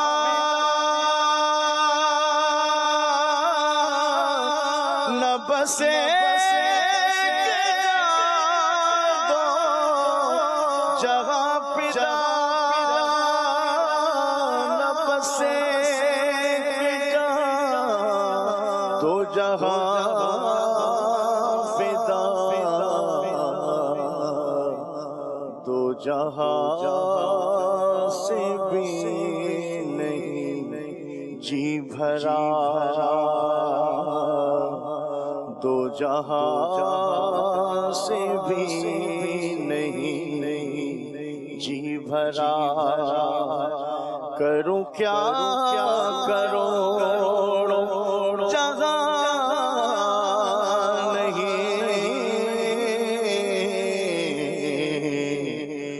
کمال حسن حضور ہے۔ میں نثار تیرے کلام پر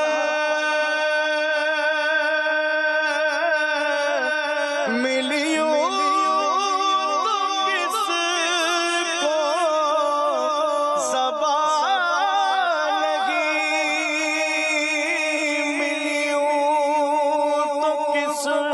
کو زبان نہیں، وہ سخن ہے جس میں سخن نہ ہو، وہ سخن ہے جس میں سخن نہ ہو، وہ بیان ہے جس کا بیان نہیں،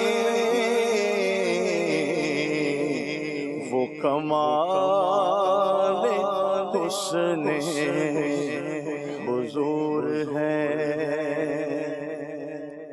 کرمت دول رضا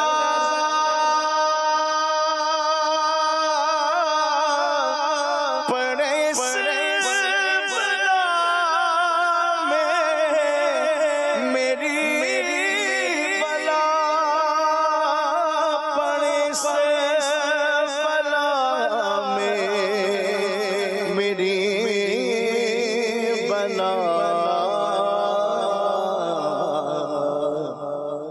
میں گدا ہوں اپنے کریم کا،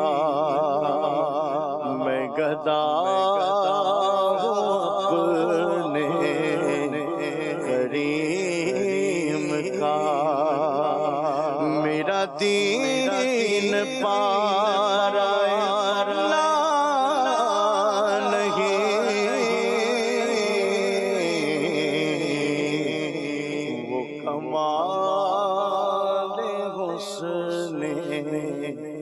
حضور ہے، راتیں بھی مدینے کی،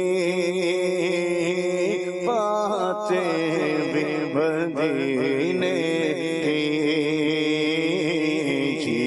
جینے میں جینا ہے،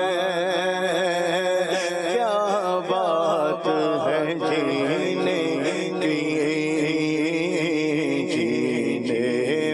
وہ جینا ہے، کیا بات ہے جینے کی، عرصہ طیبہ کی گلیوں سے وہ گزرے ہیں، عرصہ طیبہ کی گلیوں سے وہ گزرے، اس وقت بھی گلیوں میں خوشبو ہے پسینے کی، ان کی مہک میں دل کے غنچے کھلا دیے گئے، جس راہ چل گئے کوچے بسا دیے گئے،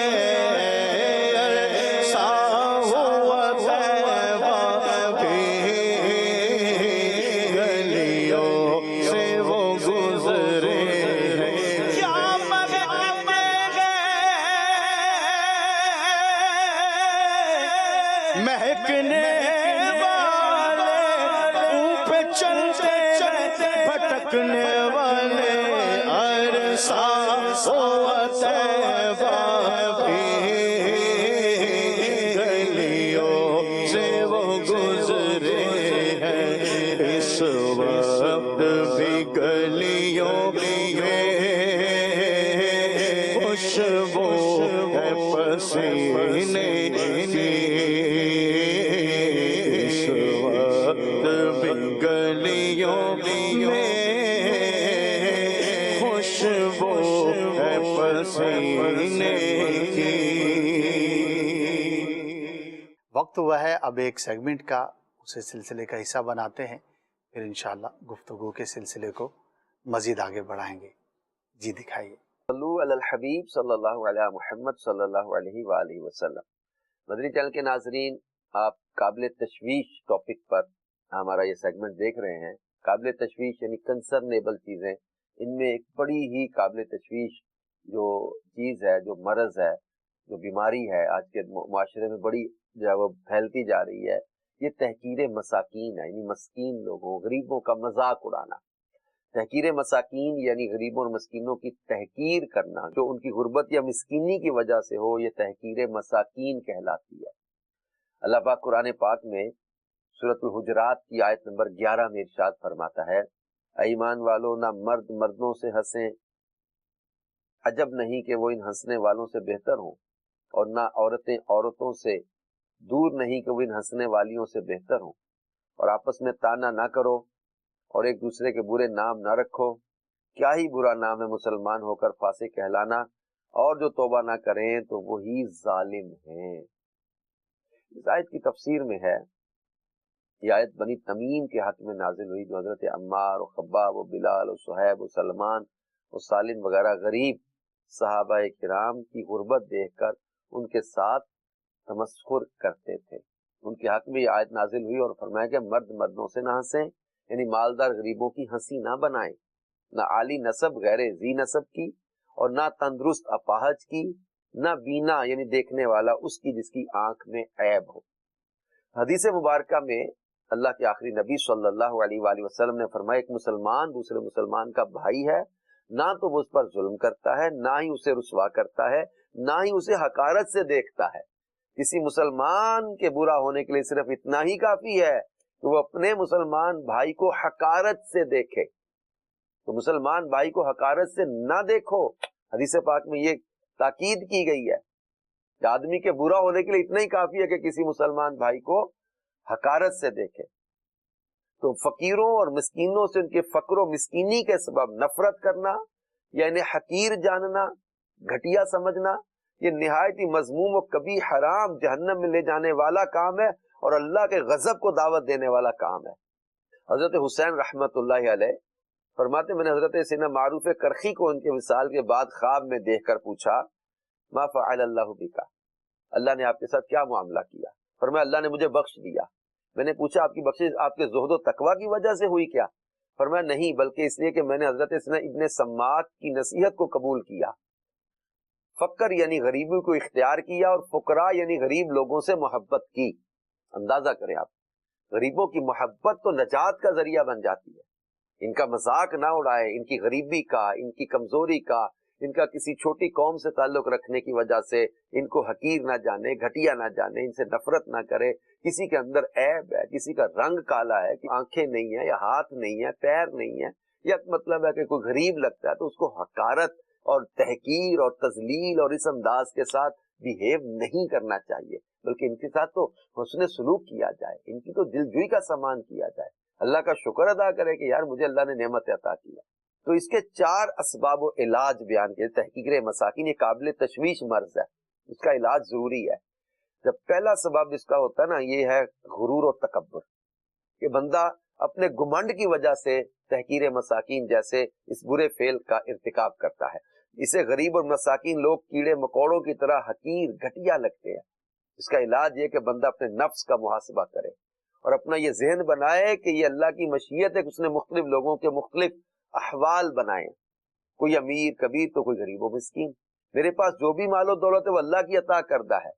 میری اس بری عادت کے سبب اگر خدا نہ خواستہ مجھے بھی غربت و تنگ دستی کی آزمائش میں مبتلا کر دیا جائے اور دیگر لوگ میرے ساتھ یہی رویہ رکھیں تو میری کیا کیفیت ہوگی؟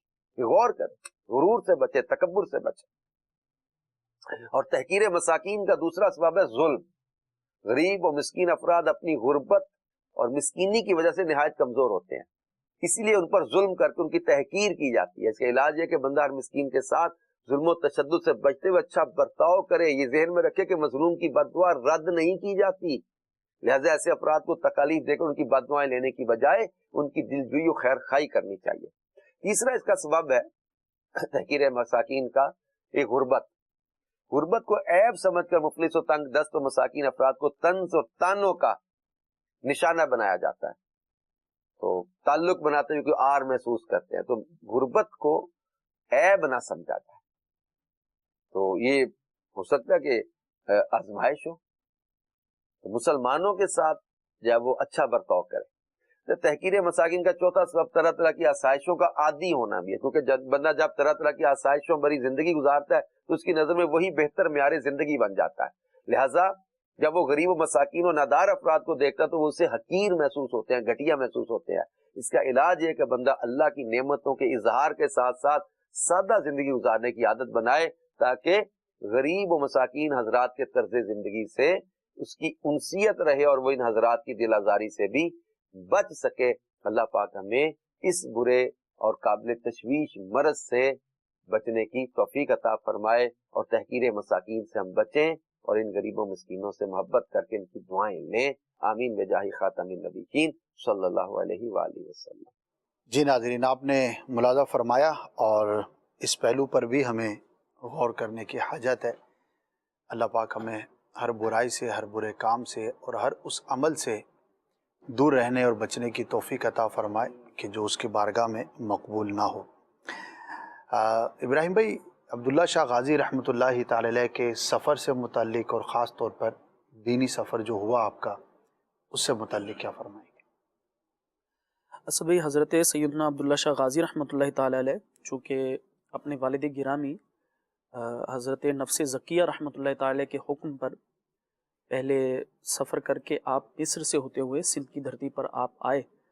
آپ رحمۃ اللہ تعالی علیہ کا جو سفر ہے اور اس کے بعد جو آپ کی تبلیغی مساعی جمیلہ ہیں، ویسے یہ سندھ کی دھرتی اولیاء کرام کے احسان کے تلے دبی ہوئی ہے، بلکہ پورا بر صغیر پاک و ہند جو ہے بے شک اس میں اولیاء کرام کی مساعی جمیلہ اور ان کی تبلیغی مساعی کو جب ہم دیکھتے ہیں، ان کی کوششوں کو جب ہم دیکھتے ہیں، تو یوں لگتا ہے کہ اس پورے خطے کے اندر جو اسلام لے کر آئے ہیں یہی بزرگان دین کی بدولت ہی پھیلا ہے. بے شک بڑے بڑے اولیاء کرام کے نام ہیں، اور اس میں ہم چونکہ حضرت سیدنا عبداللہ شاہ غازی رحمۃ اللہ تعالی کا ذکر خیر کر رہے ہیں، اور اس سندھ کی دھرتی اس لحاظ سے بھی بڑی زرخیز ہے کہ اس میں اور بھی بڑے بڑے اکابر اولیاء کرام تشریف فرما ہیں. یہ دھرتی حضرت سچل سرمست رحمۃ اللہ تعالی کی دھرتی ہے، یہ حضرت سیدنا شاہ عنایت اللہ رحمۃ اللہ تعالی علیہ کی دھرتی ہے، یہ حضرت قطب شاہ عالم بخاری رحمۃ اللہ تعالی کی دھرتی ہے. بڑے بڑے نام اس سندھ کی دھرتی کے اندر موجود ہیں، اور اس میں جو سب سے ایک سر فہرست اور سب سے پہلے جو آل رسول میں سادات کرام میں سب سے پہلے تشریف لائے وہ حضرت سیدنا عبداللہ شاہ غازی رحمۃ اللہ تعالی تشریف لائے. سبحان اللہ. آپ کے بارے میں بیان کیا جاتا ہے کہ آپ 400 مریدین اور آپ کے جو متعلقین تھے ان کے ساتھ آپ اس دھرتی پر جلوہ فرما ہوئے تھے، اور آپ رحمۃ اللہ تعالی علیہ کی جو دین اسلام کے لیے تبلیغی جو آپ کے کارنامے تھے کہ آپ رحمۃ اللہ تعالی علیہ غیر مسلموں کو اسلام کی دعوت دیا کرتے تھے، مسلمانوں کو جو ہے وہ دین کے قریب کیا کرتے تھے، اور چونکہ آپ خود ایک بہت بڑے محدث، نبی کریم صلی اللہ تعالی علیہ وسلم کی احادیث مبارکہ پر ایک بڑی دسترس اور بڑا درک حاصل تھا آپ کو، تو اسلام کے نزدیک کرنا اور پھر غیر مسلموں کو اس جو ہے وہ مسلمان کرنے میں آپ کا ایک بڑا نام تھا.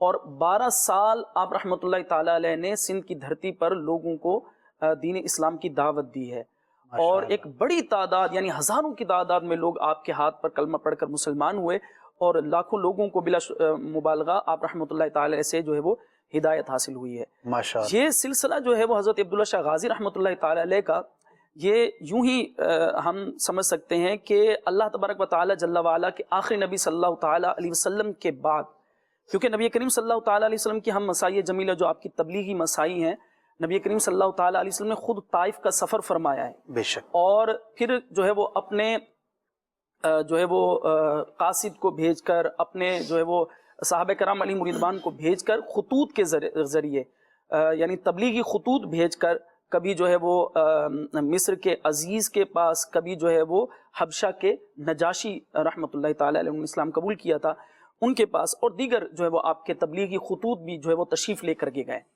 اور اس کے بعد نبی کریم علیہ افضل التسلیم نے جو ہے وہ ارشاد فرما دیا کہ بلغوا عنی ولو آیا، اگرچہ ایک بھی آیت ہو میری طرف سے تو وہ پہنچا دو.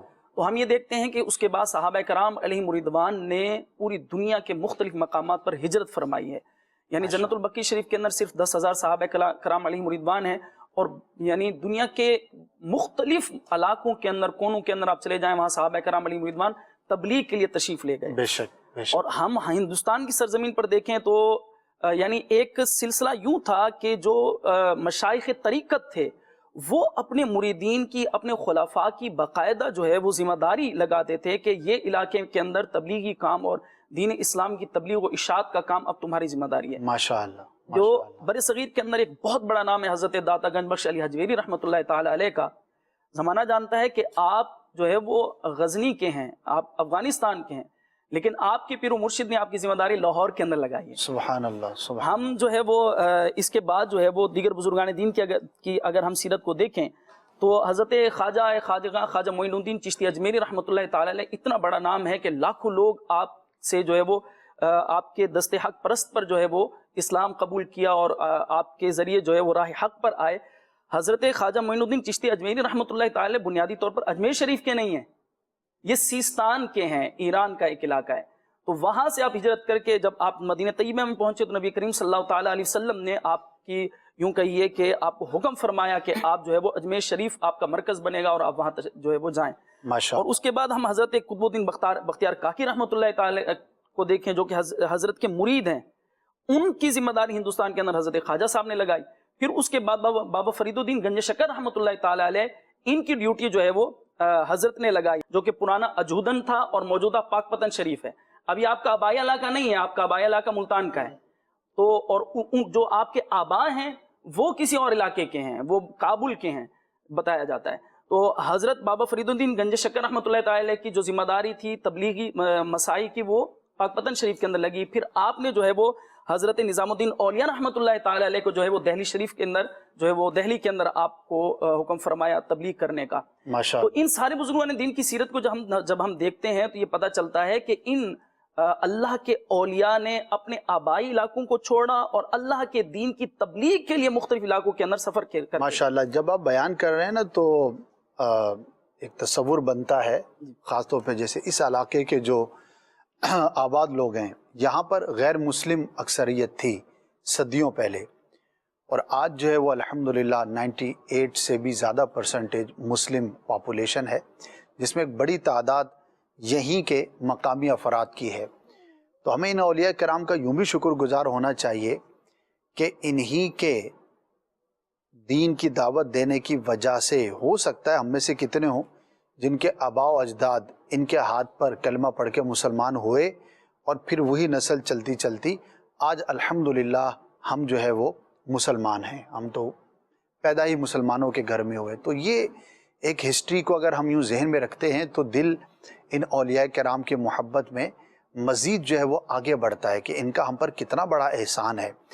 اور آج دنیا کے اندر کوئی ایجاد ہو جاتی ہے، کوئی آسانی پیدا کر دی جاتی ہے تو اس کے بارے میں بہت بات کی جاتی ہے، جس کا نفع جو ہے وہ زیادہ سے زیادہ دنیا کی حد تک ہے، کچھ عرصے تک کے لیے ہے. لیکن جن کی بدولت اللہ پاک نے ہدایت کا نور عطا فرمایا، اس زمانے میں کیسا کفر ہوگا، یہاں پہ کیسا غلبہ ہوگا جب یہ تشریف لائے ہوں گے. یعنی کہ 300-400 افراد کے ساتھ آئے تو یہاں پہ تو اس وقت بھی ہزاروں لاکھوں کی تعداد میں آبادیاں تو ہوں گی اس وقت، لیکن الحمدللہ وہی بڑھتے بڑھتے بڑھتے بڑھتے آج جو ہے وہ اتنی بڑی تعداد کے اندر مسلمان موجود ہیں. چاہیے تو وہ ہیں کہ جو اس جگہ پر موجود ہیں، ان کے تربیت یافتہ اس زمانے میں دنیا کے کن کن خطوں میں گئے ہوں گے، اور وہاں جا کر انہوں نے اسلام کی جو تبلیغ کی ہوگی اور لوگوں کو اللہ کی توحید پر، رسالت پر جمع کیا ہوگا، تو ان کی ساری چیزیں ہم تک پہنچی ہوں یہ ضروری نہیں ہوتا. ظاہر ہے ہر چیز لکھی نہیں جاتی، ہر چیز جو ہے وہ محفوظ نہیں ہو پاتی، اور ہر چیز آگے بڑھ بھی نہیں پاتی. تو ہمیں ان کا یوں بھی شکر گزار رہنا چاہیے، اور اس طرح ان کے ساتھ تعلق رکھنا اور ان کو خراج تحسین پیش کرنا یہ ایک شکر گزاری بھی ہے کہ جو اللہ کے مخلوق کا شکر ادا نہیں کرتا وہ اللہ کا بھی شکر ادا نہیں کرتا. تو ہم پر اگر کوئی قرضے کے معاملے میں، کوئی مالی طور پر، کوئی ویسے ہی کوئی مدد کر دے تو ہم اس کو اپنا احسان کرنے والا مانتے ہیں. تو جنہوں نے ہمارے ان علاقوں کے اندر الحمدللہ اسلام کو عام کیا اور ان کی برکتوں سے آج یہاں پر مسلمان ہیں، اسلام ہے، ان کا کتنا زیادہ ہمیں شکر ادا کرنا چاہیے. اللہ پاک ہمیں توفیق عطا فرمائے. جی نیکسٹ سیگمنٹ کو شامل. ہمیں زندگی میں کئی مرتبہ ایسی جگہوں پر جانے کا موقع ملتا ہے جہاں پر بہت زیادہ ہجوم ہوتے ہیں. طواف کے دوران، سعی کے دوران، ریاض الجنہ حاضری کے دوران، سرکار دو جہاں صلی اللہ تعالی علیہ وسلم کی عظیم بارگاہ اور آپ کے دربار عالی شان کی حاضری کے وقت وہاں پر کافی زیادہ رش نظر آتا ہے، ہجوم نظر آتا ہے. اس ہجوم کے اندر یہ تو چلے مبارک جگہوں پر موجود ہجوم ہے، عام ہم اپنے معاشرے میں دیکھیے تو سڑکوں پر، گلی محلوں میں کئی موقعوں پر ہمیں رش میں جانے کا موقع ملتا ہے. رش کے اندر انسان کو یہ خیال کرنا چاہیے کہ میرے جسم سے، میرے اعضاء سے، میرے ہاتھوں سے، میرے پیروں سے، میرے کندھوں سے دوسرے مسلمان کو تکلیف نہ ہو. یہ تکلیف ہمارے معاشرے کے اندر عام طور پر دے دی جاتی ہے. عموماً آپ اس حد تک بھی جانتے ہوں گے کہ حرم کے اندر بھی لوگ اس طرح اپنے کندھوں سے اور اپنی حرکتوں سے لوگوں کو تکلیف دے رہے ہوتے ہیں. بالخصوص جب سعی کرتے ہوئے، ایک چکر پورا ہوتے ہوئے جب واپس آنا ہوتا ہے تو وہاں پر اکثر رش نظر آتے ہیں. اس رش کے موقع پر ویل چیئر والے بھی وہیں پر یا اور بھی وہاں پر ہوتے ہیں، تو وہاں پر شدید تکلیف دے دی جاتی ہے، یا جان بوجھ کر دے دی جاتی ہے یا ہو جاتا ہے، لیکن بہرحال وہاں پر تکلیف کی صورتیں نظر آتی ہیں. یاد رکھیے کہ رش کے موقع پر ہجوم کے اندر دھکے دینا، یہ ایک اضطرابی کا بھی باعث ہے، مفاسد پیدا ہونے کا بھی اندیشہ ہے، اس کے ساتھ ساتھ ذہنی اور جذباتی نقصان بھی پہنچتا ہے۔ آپ ہجوم کے اندر، رش کے اندر دھکے ماریں گے، اس سے املاک کا بھی ضیاع اور ان کے بھی نقصان کا اندیشہ ہے، تو یہ بہت ساری خرابیاں ہوتی ہیں۔ آپ اگر دھکے ماریں گے تو ظاہری بات ہے کہ ہمارے معاشرے کے اندر جو جذباتیت ہے، جو ایگریسونیس ہے، جو ایک جارحانہ رویہ جو رد عمل دکھایا جاتا ہے، اس کے مقابلے کے اندر بلا وجہ لڑائی بن جائے گی۔ ہمارا دین اسلام ہمیں اس سے منع کرتا ہے کہ ایسی حرکت کی جائے۔ نبی اکرم صلی اللہ تعالی علیہ وسلم نے بڑی خوبصورت بات ارشاد فرمائی، بخاری شریف میں ہے کہ میرے آقا علیہ الصلوۃ والسلام نے فرمایا کہ تم لوگوں کو اپنے شر سے محفوظ رکھو، یہ ایک صدقہ ہے جو تم اپنے نفس پر کرو گے، اپنی جان پر یہ صدقہ کرو گے کہ تم اپنی ذات سے دوسرے لوگوں کو اپنے شر سے محفوظ رکھو۔ اسی طرح ایک دوسری روایت میں نبی اکرم صلی اللہ علیہ وسلم نے مسلمان کی ڈیفینیشن بیان کی۔ میرے آقا علیہ الصلوۃ والسلام نے ارشاد فرمایا، صحابہ کرام تھے، حضور نے فرمایا کیا تم جانتے ہو کہ مسلمان کون ہے؟ صحابہ کرام رضی اللہ تعالیٰ عنہم نے فوراً عرض کی، یا رسول اللہ صلی اللہ علیہ وسلم، اللہ تعالیٰ اور اس کے رسول صلی اللہ تعالیٰ علیہ وسلم زیادہ جانتے ہیں۔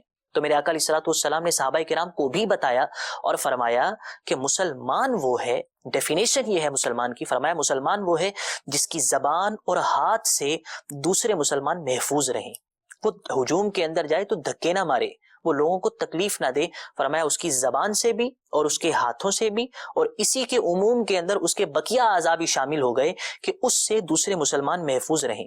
آپ دیکھیے گا کہ کئی موقعوں پر ہم دیکھتے ہیں کہ جمعے کے وقت کے اوپر مسجد کے اندر خطبہ ہو رہا ہے، لوگ پھلانگتے ہوئے آگے تک آ جاتے ہیں، لوگوں کے کندھوں کو پھلانگتے ہیں، لوگوں کو دھکے مارتے ہوئے گزرتے ہیں۔ اس کی تو باقاعدہ حدیث مبارک میں مذمت بیان کی گئی اور اسے جہنم کی طرف پل بنانا ارشاد فرمایا گیا۔ تو لوگوں کو دھکے مارنا، تکلیف دینا، یہ ہرگز درست نہیں ہے۔ اپنے اعضاء سے، اپنی زبان سے، اپنے ہاتھ پیر سے اپنے مسلمان بھائی کو بچانا چاہیے، اور ہجوم کے اندر نظم و نسق کا خیال کیا جائے، طریقے کا لحاظ رکھا جائے، اور ایسے طریقے سے وہاں چلا جائے کہ جیسے ایک سمجھدار وہاں کھڑا ہوتا ہے، چلتا ہے، تاکہ املاک کا بھی ضیاع نہ ہو، آپس کے فساد بھی پیدا نہ ہو، اور دوسرے مسلمان کو تکلیف بھی نہ ہو۔ اللہ رب العزت ہمیں مسلمانوں کو تکلیف دینے سے محفوظ رکھے، آمین بجاہ النبی الامین۔ جی ماشاء اللہ، آپ نے ملاحظہ فرمایا مسلمان کو تکلیف نہ دیں، نظم و ضبط کا جو ہے وہ خیال رکھیں، خیر خواہی کریں۔ اسلام جو ہے وہ خیر خواہی کا دین ہے، بھلائی کا دین ہے، اور دین کا دوسرا نام ہے ہی بھلائی، یوں سمجھیے۔ اولیاء کرام کی سیرت میں ہم دیکھتے ہیں کہ اپنی ذات کو پیچھے رکھ کر مخلوق کی خیر خواہی کرنا، یہ ان کا اولین جو ہے وہ وصف نظر آتا ہے۔ اور اولیاء کرام کی سیرت جب بھی پڑھتے ہیں تو کچھ چیزیں ایسی ہیں کہ جو بڑی کامن ہیں، بڑی جنرل ہیں، کہ یہ لوگوں کی بھلائی کے کاموں میں بہت بڑھ چڑھ کر حصہ لیا کرتے تھے، اور ان کاموں میں بھی اگر ہم ترتیب دینا تو کھلانا پلانا ہے، ان کے آستانوں پر آج بھی کسی بھی نیک شخص، کسی بھی اللہ کے ولی کی بارگاہ میں حاضر ہو جائیں تو آپ کو ایک کلچر نظر آئے گا کہ کھلانا پلانے کا کلچر ہوگا۔ لنگر کا نام دے دیں، تبرک کا نام دے دیں، کوئی بھی آپ نام دے دیں، تو کھلانا پلانا جو ہے نا، یہ اتنا بڑا اور اتنا بنیادی کام ہے کہ جب سرکار صلی اللہ تعالی علیہ وآلہ وسلم مکے سے ہجرت کر کے مدینہ پاک تشریف لائے تو مدینہ میں داخل ہونے سے پہلے جو آپ نے قباء شریف کے مقام پر چند روز قیام فرمایا تھا، تو اس کے بارے میں جو روایتیں ہیں، جو حدیثیں ہیں، جو خطبات آپ نے ارشاد فرمائے، جو نصیحتیں فرمائیں، تو اس میں دو تین باتیں بڑی کامن اور بہت زیادہ اہتمام کے ساتھ بیان کی گئیں۔ سلام کو عام کرو، صلہ رحمی اختیار کرو، ان کے رشتہ داروں کے ساتھ اچھا سلوک کرو، اچھا برتاؤ کرو، صلہ رحمی، قطع رحمی سے منع کیا، اور تیسری بات ارشاد فرمائی کہ کھانا کھلاؤ۔ تو یہاں پر علماء نے بڑا خوبصورت کلام کیا ہے کہ آپ سفر ہجرت پر ہیں، ظاہر ہے کہ سفر ایک آزمائش کا ٹکڑا ہوتا ہے، اور وہ آزمائش بھی کیسی تھی ہے کہ نہ چاہتے ہوئے بھی مکہ پاک کو چھوڑنا پڑا، مدینہ پاک کی طرف آپ نے ہجرت فرمائی، اور اس دوران جو آپ نے صحابہ کرام والے، ابھی اسلامک جو ریاست ہے اس کا قیام عمل میں آنا ہے، لیکن اس سے پہلے جو ابتدائی نصیحتیں ارشاد فرمائیں تو اس میں ایک کھانا کھلانا بھی شامل تھا۔ تو الحمدللہ یہ ایک اسلامی معاشرے کا ایک کلچر کا بھی حصہ کہہ لیں اس کو، اور ایک انسان کی بنیادی ضرورت بھی کہہ لیں اس کو. تو جس سے ہو سکے وہ کھلائے پلائے. اور خاص طور پر ابھی جیسے گرمیاں ہیں تو گرمیوں میں جو ہے بہت زیادہ ہم خیرخواہی یوں کر سکتے ہیں کہ پانی پلائیں, خود بھی سرو کر سکتے ہیں. بعض لوگ سبیلے لگا دیتے ہیں, کولر اپنی دکانوں کے باہر رکھ دیتے ہیں. بعض گھروں کے باہر ہم نے دیکھا ہے کہ وہ پرماننٹ ٹنکیاں بنا دیتے ہیں. اب جیسے ہیٹ ویو الحمدللہ 1-2 دن سے تو موسم کراچی کا بڑا سہانا اور بڑا بیٹر ہو گیا, لیکن 2 دن پہلے جو صورت حال تھی وہ کافی آزمائش والی تھی. ہمارے اطراف کے کئی ایسے لوگ ہم نے دیکھے بھئی غائب ہو گئے, آ ہی نہیں رہے, 2-3 دن ہو گئے, خیریت پتہ لگا بھئی ڈی ہائیڈریشن ہو گئی ہے اور ہاسپٹلائز ہو گئے. اور بھی کئی اموات کی بھی خبریں ہیں. تو اب اس سخت گرمی کے اندر اگر کسی کو آپ ٹھنڈا پانی پلا دیتے ہیں تو آپ یقین کریں اس کے دل سے جو آپ کے لیے دعا نکلے گی نا تو اس کی تو بات ہی الگ ہے. اور بزرگوں کا کمال دیکھیں کہ جب یہ دنیا میں تھے تب تو ان کے آستانے پر لنگر تھا ہی, اب یہ دنیا سے چلے گئے, لیکن آج بھی ان سے جو برکت حاصل کرنے جاتا ہے تو بھوکا نہیں آتا, بلکہ کئی بھوکے وہاں پر جا کر اپنا پیٹ بھرتے ہیں. تو اللہ پاک کے نیک بندوں کا یہ صدقہ ہے اور ایک نظام ہے ایک اللہ کا جو ہمیں نظر آتا ہے کہ ان کے دربار پر آج بھی مسلمان جو جاتا ہے تو اس کے دل میں مسلمانوں کو کھلانا پلانا جو ہے نا یہ نظر آتا ہے. اور اس کی بڑی اہمیت ہے, بڑی برکت ہے. کیا کہیں گے عدنان بھائی, یہ جو ایک چیز ہے مزارات پر بھی نظر آتی ہے, آستانوں پہ بھی نظر آتی ہے, ویسے بھی جہاں پر بھی اسلامک گیدرنگ ہوتی ہے, محفل نعت ہوتی ہے, تو کوئی بھی اشتہار ہو آخر میں کونے پہ لنگر کا انتظام ہوگا. ہے پہلے لکھا جاتا تھا بعدہ اطعام ما حضر. اچھا اب یہ ہو سکتا ہے لکھنے والے کو بھی پتہ نہ ہوتا ہو کہ بھائی اس کا مطلب کیا ہوتا ہے. چلیے ناظرین, پہلی ہو گئی کہ بعدہ پورا وہ شیڈیول جو جدول لکھا ہوتا تھا کہ فلاں تلاوت کریں گے, فلاں خطیب صاحب بیان کریں گے, صلاۃ و سلام ہوگا. اس کے بعد لکھا ہوتا تھا بعدہ اطعام ما حضر. تو کیا آپ کو پتہ ہے اس کا مطلب کیا ہے؟ اور یہ دہائیوں تک چلتا رہا. اب اشتہارات کا رواج کم ہو گیا, ہو سکتا اب بھی لکھا جاتا ہو. تو جی کیا مطلب ہوتا ہے عدنان بھائی؟ اب اس کی تسہیل کر دی گئی ہے, محفل کے بعد لنگر شریف کا اہتمام ہے. تو یوں کر کے مطلب دراصل جو کھانا کھلانا ہے یہ نبی پاک صلی اللہ تعالیٰ علیہ وآلہ وسلم نے جو اسلام کی بنیادی تعلیمات بہت سارے صحابہ کرام علیہ مردوان کو اس طرح کے سوالات کے جواب میں کہ یا رسول اللہ افضل اسلام کس کا ہے, یا رسول اللہ اسلام کی خوبیوں کے بارے میں پوچھا گیا. تو نبی پاک صلی اللہ تعالیٰ علیہ وآلہ وسلم نے جہاں مختلف مواقع پر کبھی 2 چیزوں کا ذکر فرمایا, کبھی 3 کا, کبھی 4 کا, وہ لوگوں کے اعتبار سے یہاں جہاں جس طرح کی ضرورت تھی بعض اوقات اس کے پیش نظر سرکار صلی اللہ تعالیٰ علیہ وآلہ وسلم نے ذکر فرمایا. اور ایک بہت بنیادی بات جو سرکار نے ارشاد فرمائی وہ اطعام طعام فرمایا, کھانا کھلانا. اور اس کی بڑی اہمیت, بہت سارے فضائل ہیں کھانا کھلانے کے. یہی وجہ ہے کہ جب ہم صوفیہ کرام اللہ کے نیک بندوں کی سیرت کو دیکھتے ہیں تو اس کے اندر بھی بنیادی وصف جو ہے وہ لوگوں کو کھانا کھلانا ان کے اوصاف کے اندر ذکر کیا جاتا ہے.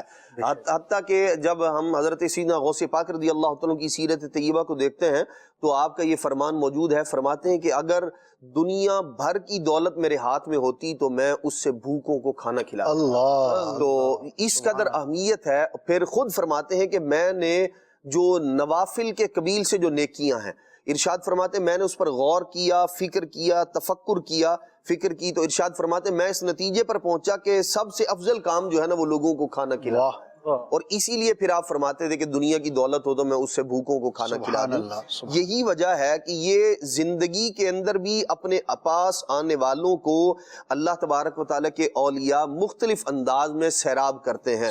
علم کی پیاس بھی بجھاتے ہیں اور جو ظاہری پیاس ہے, جو پانی کی طلب ہے, اس کو بھی پورا فرماتے ہیں, کھانے کی جو طلب ہے وہ بھی پورا فرماتے ہیں. اور پھر اللہ تبارک و تعالیٰ ان کے فیضان کو یوں عام فرما دیتا ہے کہ لوگ ان کے مزارات پر آ کر جہاں دیگر فیوز و برکات سے مستفیض ہوتے ہیں وہاں اپنی جو ظاہری ضروریات ہیں کھانے اور پینے کی, اللہ تبارک و تعالیٰ ان کے مزارات کے قرب و جوار میں لوگوں کی ان ضروریات کو بھی پورا فرماتا ہے.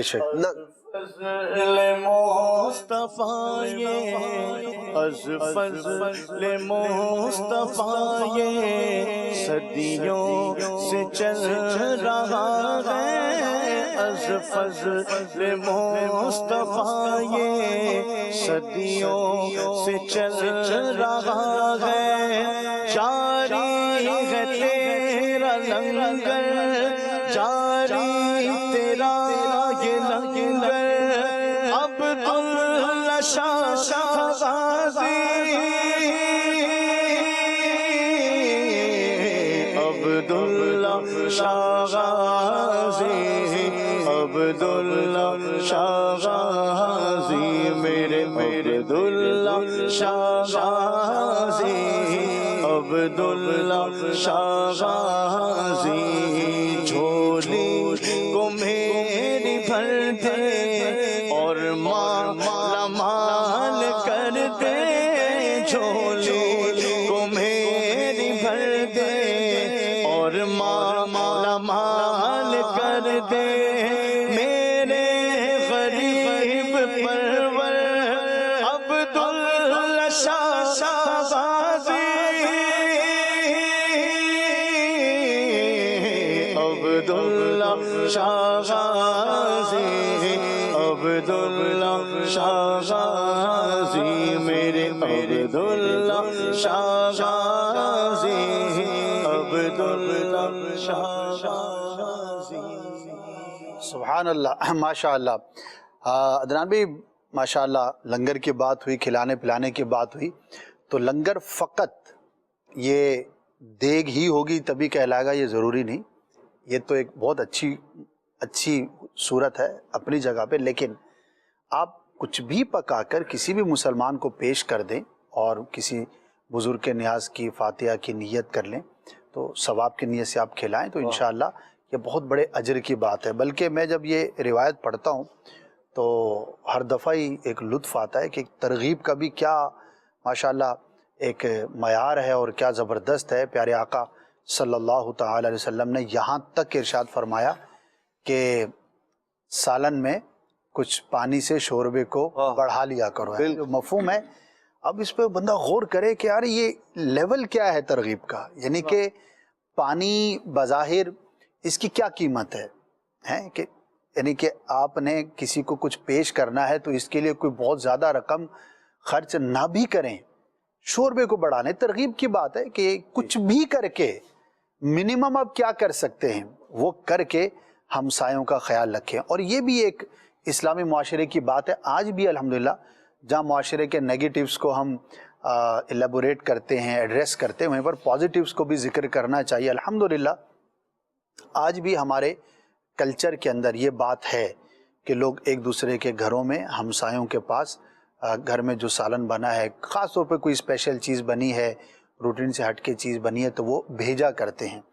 بعض جگہوں پر کم ہو گئی یہ چیز، لیکن یہ کلچر بہت خوبصورت ہے، یہ ہونا چاہیے۔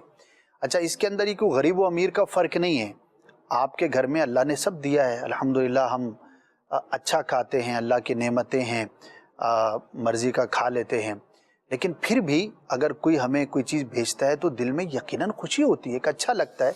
اس میں اس شے کی قیمت یا قدر کا جو ہے نا وہ لحاظ نہیں ہوتا، بلکہ اس کے پیچھے جو اس کا تحفہ ہے، جو کانسیپٹ ہے، جو اظہار محبت ہے، وہ چیز جو ہے وہ میٹر کرتی ہے۔ تو یہ بالکل ہونا چاہیے، اور اگر ہمارے گھروں میں کم ہے تو اس کو بڑھانا چاہیے۔ بدقسمتی میں کہوں کہ اگر ہم اس کو کمپیریٹیولی دیکھیں، امید ہے کہ آپ لوگ ایگری کریں گے کہ جو پرانی محلہ داری کا جو نظام تھا نا اس میں یہ چیزیں زیادہ تھیں، یا یوں کہیے کہ قدریں زیادہ تھیں۔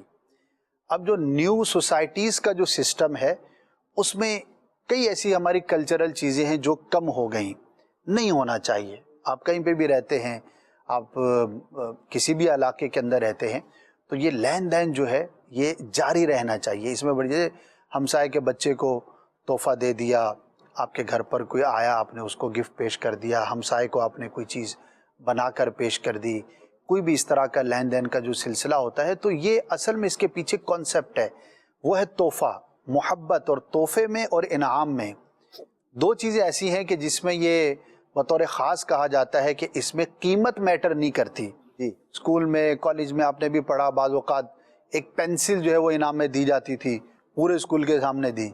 اب بظاہر پینسل کی کیا قیمت ہے، لیکن وہ اس وقت اس کی قیمت کا میٹر نہیں ہے، وہ یہ ہے کہ آپ کی حوصلہ افزائی کی گئی، ایک چھوٹی سی بظاہر قیمت والی شے لیکن بطور انعام کی دی۔ اسی طرح تحفے کے اندر بھی قیمت کو نہیں دیکھا جاتا بلکہ اس کے پیچھے جو محبت ہے۔ ہاں آپ صاحب حیثیت ہیں، جس کو آپ دے رہے ہیں تو اپنے مطابق آپ دیں گے، یقیناً زیادہ قیمتی تحفہ دینا کوئی منع بھی نہیں ہے، وہ ایک اپنی جگہ پہ، لیکن اس چکر کے اندر نہ دینا یہ نہیں ہونا چاہیے۔ اللہ نے آپ کو جتنا نوازا ہے، جتنا آپ کر سکتے ہیں آپ کو کرنا چاہیے، اور اس کا امپیکٹ بہرحال ہوتا ہے۔ آج بھی کوئی بھی شخص ہمیں ایک کھجور بھی دیتا ہے، اب جیسے نا مکے مدینے سے، چلو وہاں پہ تو ایک تبرک کا بھی کانسیپٹ ساتھ ہوتا ہے، لیکن ایک کھجور بھی کوئی مدینے سے آیا، اس نے آپ کو پیش کی، زمزم شریف کا اتنا سا پانی بھی، تو کتنی دل میں خوشی داخل ہوتی ہے۔ اب بظاہر اس کی قیمت دیکھیں تو کیا بنے گی، تو وہاں پر بھی قیمت میٹر نہیں ہے، وہ آپ کے لیے تحفہ اس نے لا کر پیش کیا ہے، اصل اس کا جو ہے وہ خیال ہے اور دھیان ہے۔ اور بزرگوں کی بارگاہ میں یہ تحائف، یہ دینا، یہ بانٹنا، اس کا تو یوں کہیے کہ شاید دنیا کے اندر اللہ پاک کے جو نیک بندے ہیں، علماء ہیں، اولیاء، ان سے بڑھ کر کون دیتا ہوگا، یعنی کہ ہم نے دیتے ہوئے دیکھا ہے۔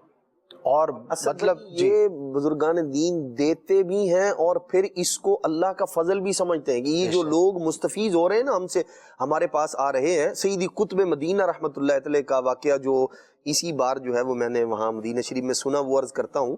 کچھ لوگ حضرت سیدی قطب مدینہ رحمۃ اللہ علیہ کے دسترخوان پر، چونکہ محفل ہوا کرتی تھی تو اس کے بعد کچھ لوگوں کا معمول تھا وہ آخر میں آتے لنگر کے ٹائم، تو کھانے کے اندر شریک ہوتے اور چلے جاتے۔ تو ایک آدمی جو حضرت سیدی کا بڑا قرب اس کو حاصل تھا، اس نے ایک بار نا ان میں سے ایک آدمی کو پکڑا اور لے جا کے کہنے لگا، بھائی تم لوگ آخر میں آتے ہو کیا، مطلب کھانے کے وقت میں آئے تو محفل تو پہلے سے ہوتی ہے، اس کے اندر بھی شرکت کیا کریں۔ اس کو نا آر دلائی۔ اچھا، تو یہ حضرت کے غیر موجودگی میں یہ بات ہوئی۔ اگلے دن جب حضرت سیدی قطب مدینہ رحمۃ اللہ تعالی تشریف لائے اور وہ آدمی جس نے اس دسترخوان پر آنے والے شخص کو آر دلائی تھی، اسے دیکھ کر ارشاد فرمایا آپ نے، حالانکہ کوئی بات کسی نے نہیں بتائی، یہ جو کل معاملہ ہوا ہے اللہ تبارک و تعالی نے آپ کو اس پر مطلع فرما دیا۔ سیدی قطب مدینہ فرماتے ہیں یہ اللہ کریم کا فضل ہے کہ اس بندے کا رزق ہمارے دسترخوان پر، اللہ وہ یہاں آ کے کھا رہا ہے، اس پر آر نہ دلائی جائے اسے۔ تو آہستہ آہستہ پھر ایسا ہوتا ہے کہ بندہ جو اصل مقصود ہے اس کی طرف آ جاتا ہے۔ تو اللہ کے نیک بندے نا یوں کھلا بھی رہے ہیں اور اس کو اپنا احسان نہیں کہہ رہے کہ بھئی میں میرے دسترخوان سے کھا رہا ہے، بلکہ اللہ کا فضل ہے کہ ہمارے دسترخوان پر اس کا رزق آ گیا ہے۔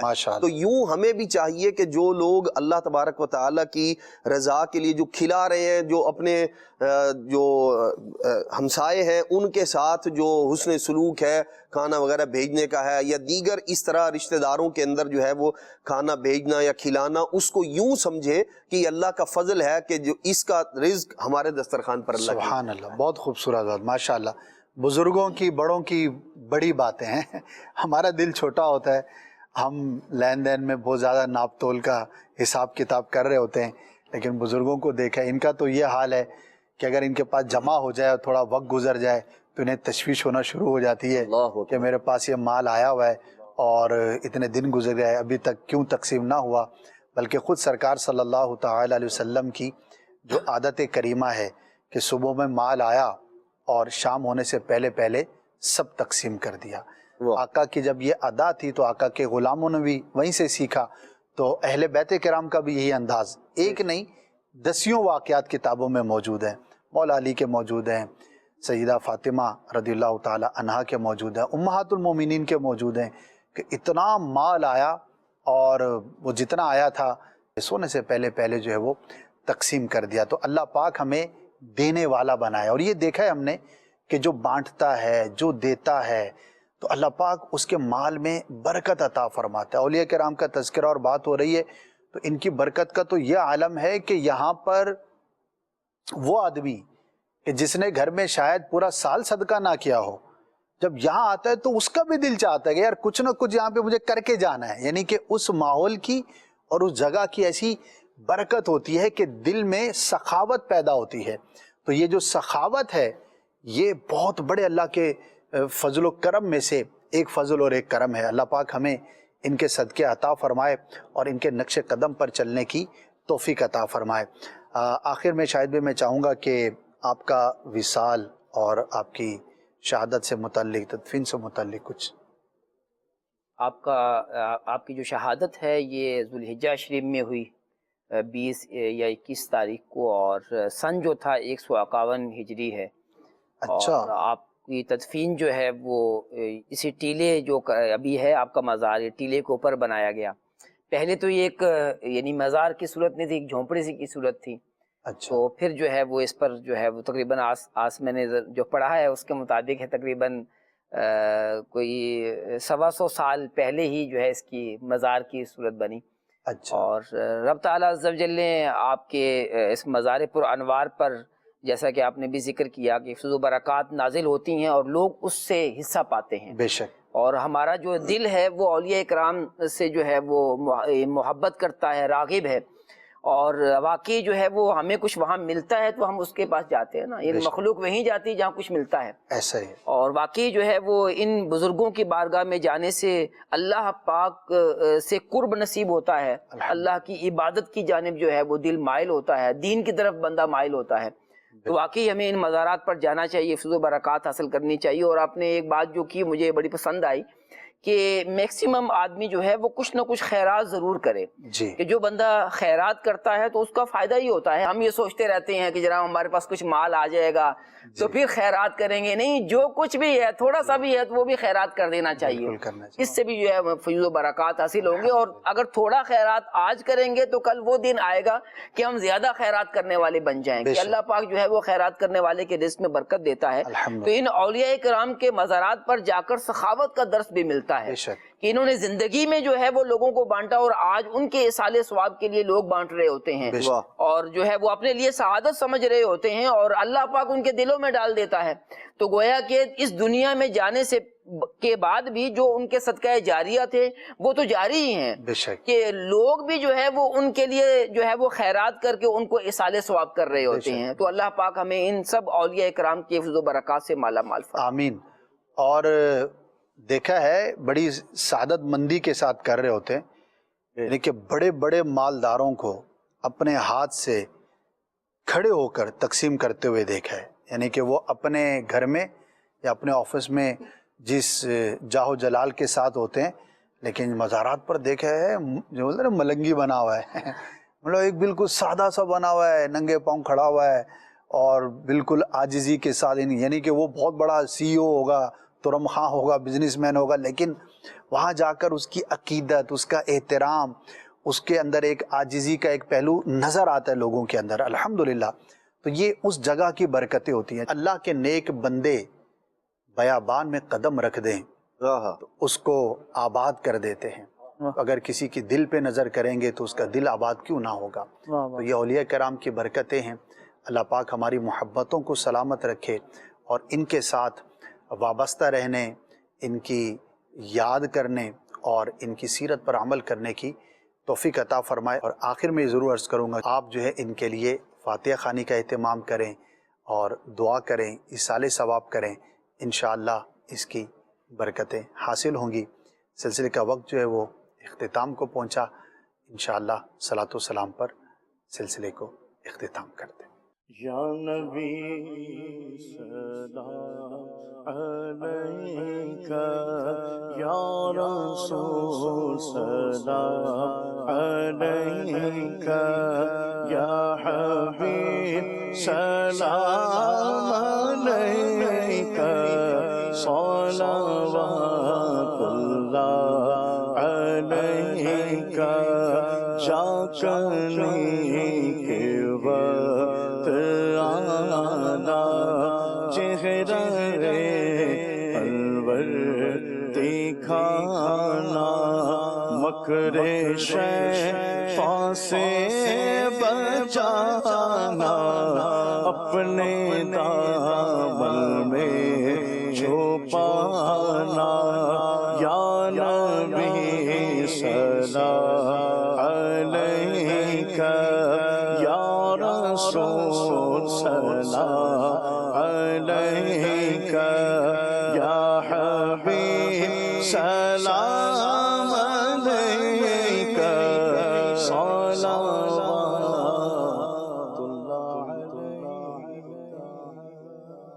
چلو سیکھیں قرآن و سنت کی باتیں جو مہکائیں دن اور کرے نور راتیں. کھلے آنکھ صلی علی کہتے کہتے